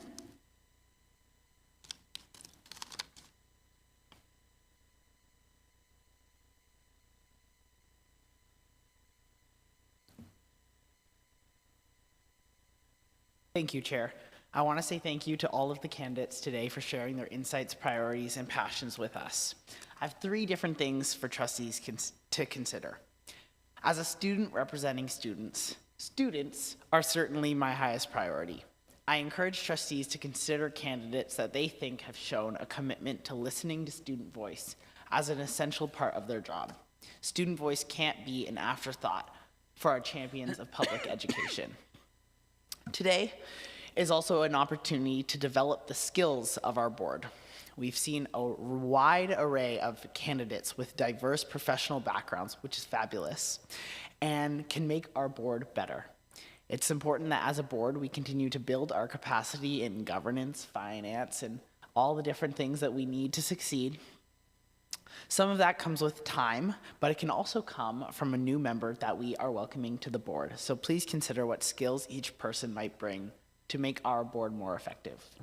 Finally, as I'm sure you all know, a trustee needs to be committed to a strong public education system for all of our students. Thanks for listening, and good luck to all of our candidates. Thank you, Student Trustee Cameron. In accordance with our bylaws, voting will now take place in rounds until a simple majority is achieved for one candidate. In the case of today's process, a simple majority represents 5 votes for one candidate. In the first round of voting, trustees must select 3 candidates. The ballot will remain open until all trustees submit votes for 3 candidates. The 10 candidates with the most votes will move to the next round. In the event that multiple candidates are tied for 10th place based on votes received, all those candidates will move forward to the second round. For each subsequent round, trustees will vote for a single candidate. Round 1 for 3, and all subsequent rounds, a single vote, 1 candidate. Between each round of voting, candidates moving to the next round will be displayed on the screen. In the event of a tie, a second ballot shall take place, and if after the second ballot a tie remains, the decision will be determined by a public drawing of lots. In the event of a drawing of lots, the chosen name will be removed from the process and the remaining candidate will move to the next round. We'll now begin with the first round of voting. Trustees are reminded to select 3 names in this round.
Oh, there it is. What is that?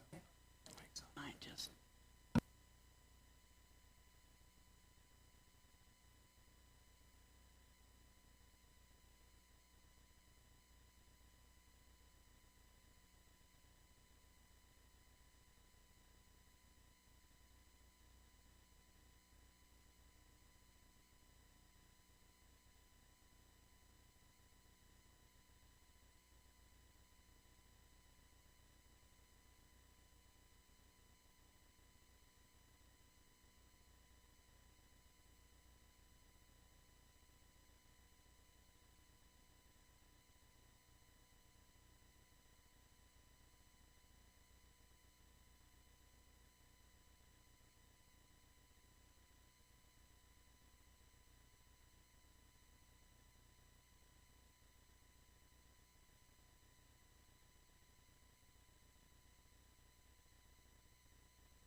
Madam Chair, all the votes have been cast.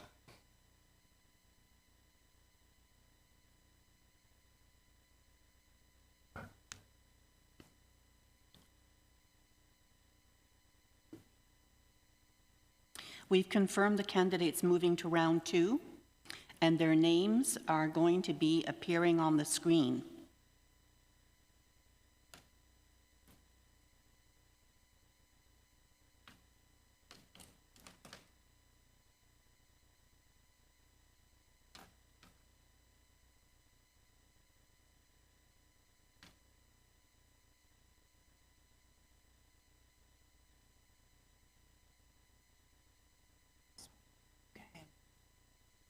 Makes sense.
As mentioned earlier, if if multiple candidates tie for 10th place, then all those candidates move forward. So at the moment, we have 16 candidates moving forward to round 2, and their names will appear on the screen.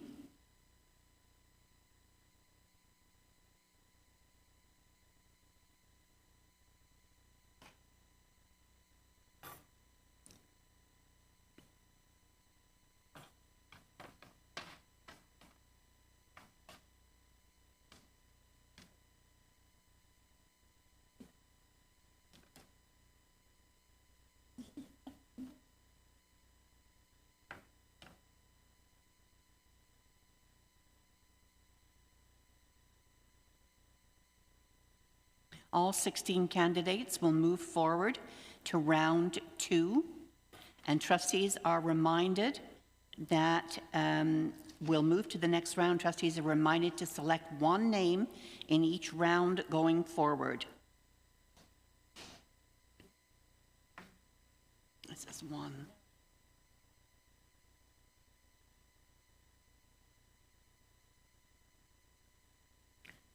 I have nothing up here.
Madam Chair, all votes have been cast.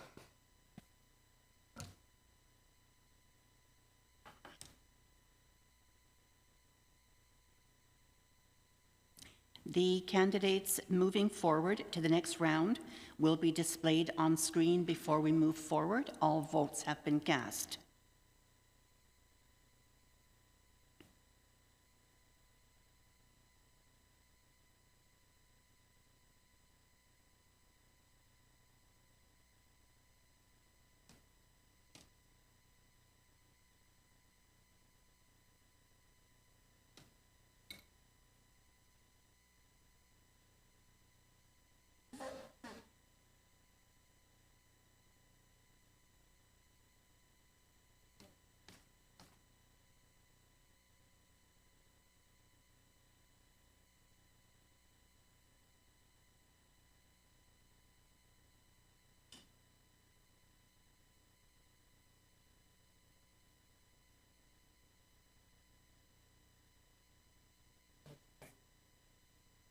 We need to re-vote. Trustees, we have a tie.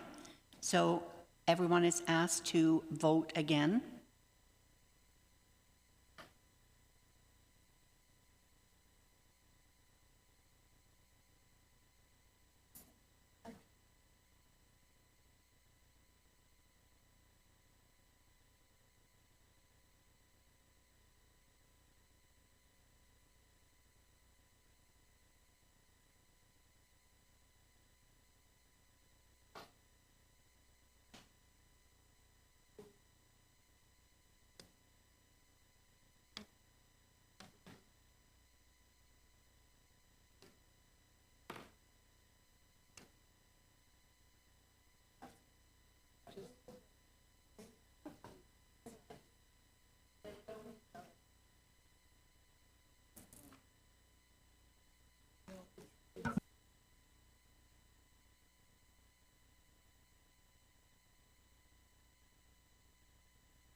Madam Chair, all the votes have been cast. Thank you. All votes have been cast. The candidates moving forward to the next round will be displayed on the screen shortly. Madam Chair, we have a tie for the last position, so we will be drawing lots to determine which name will be dropped off the list. The names are going into the jar now in the process supervised by Associate Director Wright and Student Trustee Ben Cameron.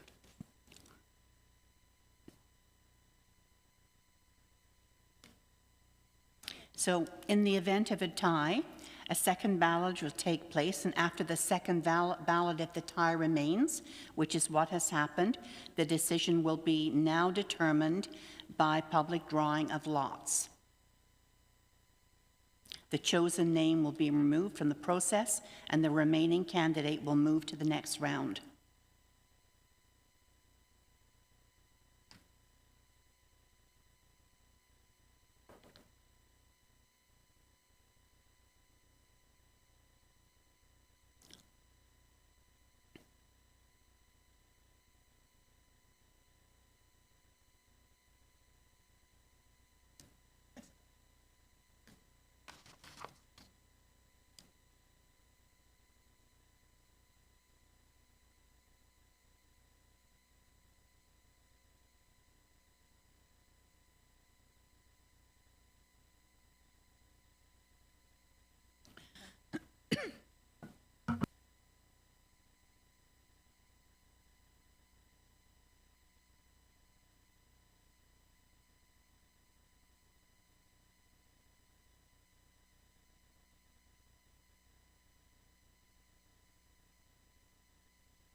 We're just waiting for one more vote, Madam Chair.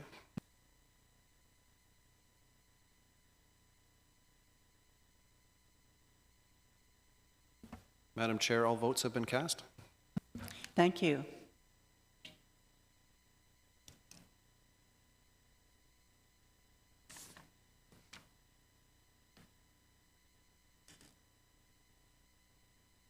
Madam Chair, there is a tie. We're going to ask you to revote, please.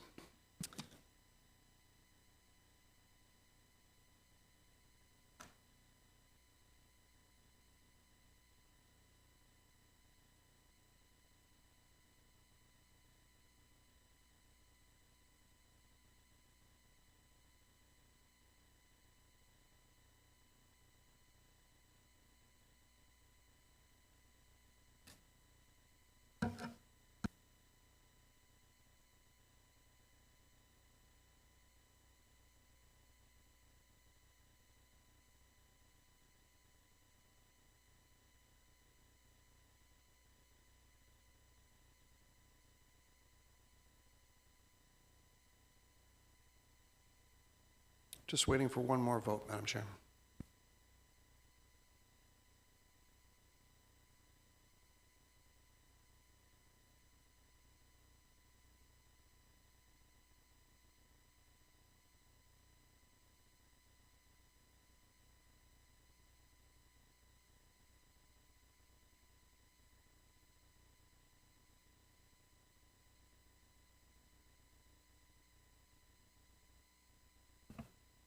Madam Chair, all votes have been cast. There is another tie. We will draw lots.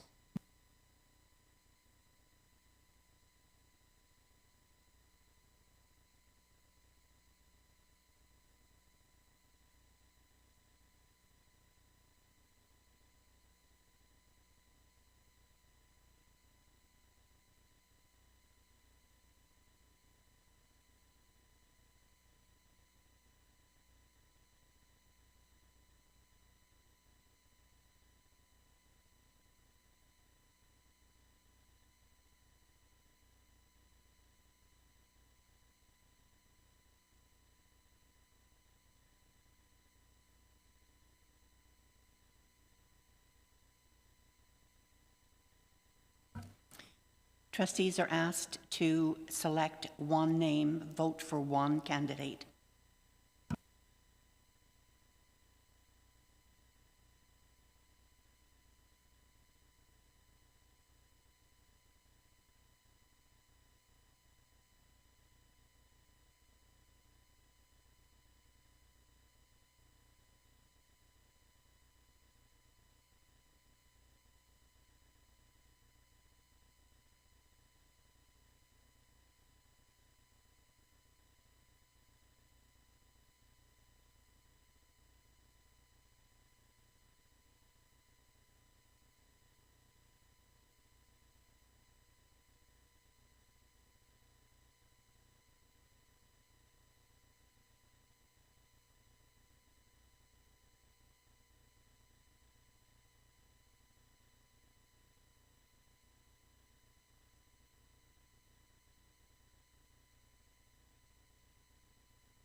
Madam Chair, all votes have been cast, and there is a tie. We will ask you to revote.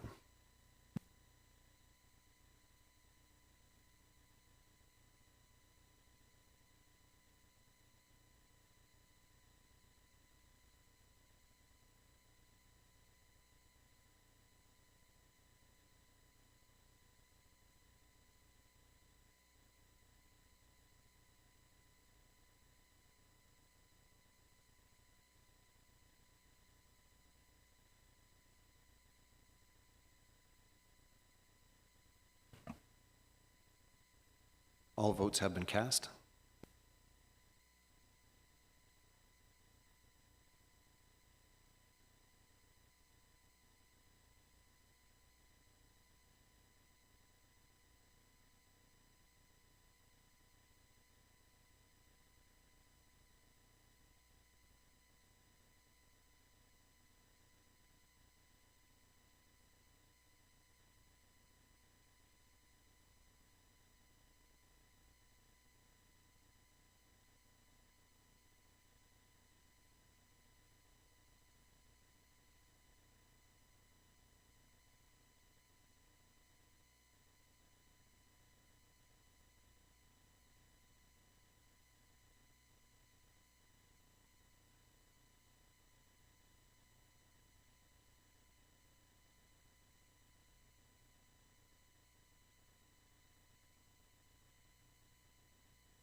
Madam Chair, all votes have been cast.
Trustees, we have a candidate who has achieved majority.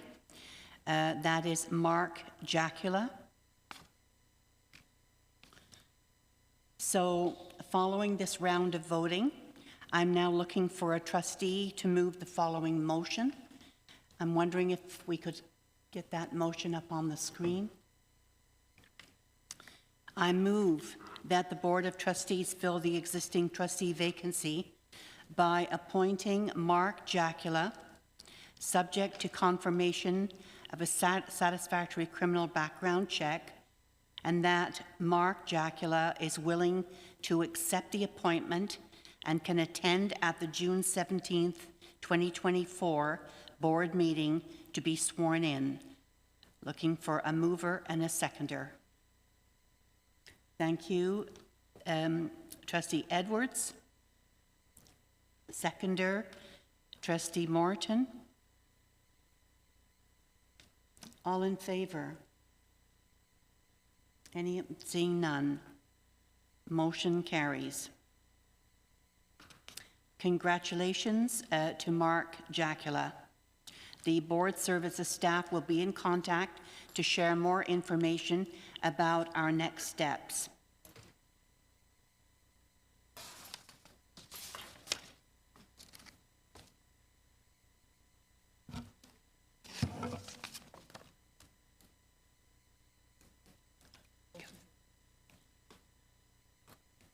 As there is no further business, this meeting is adjourned.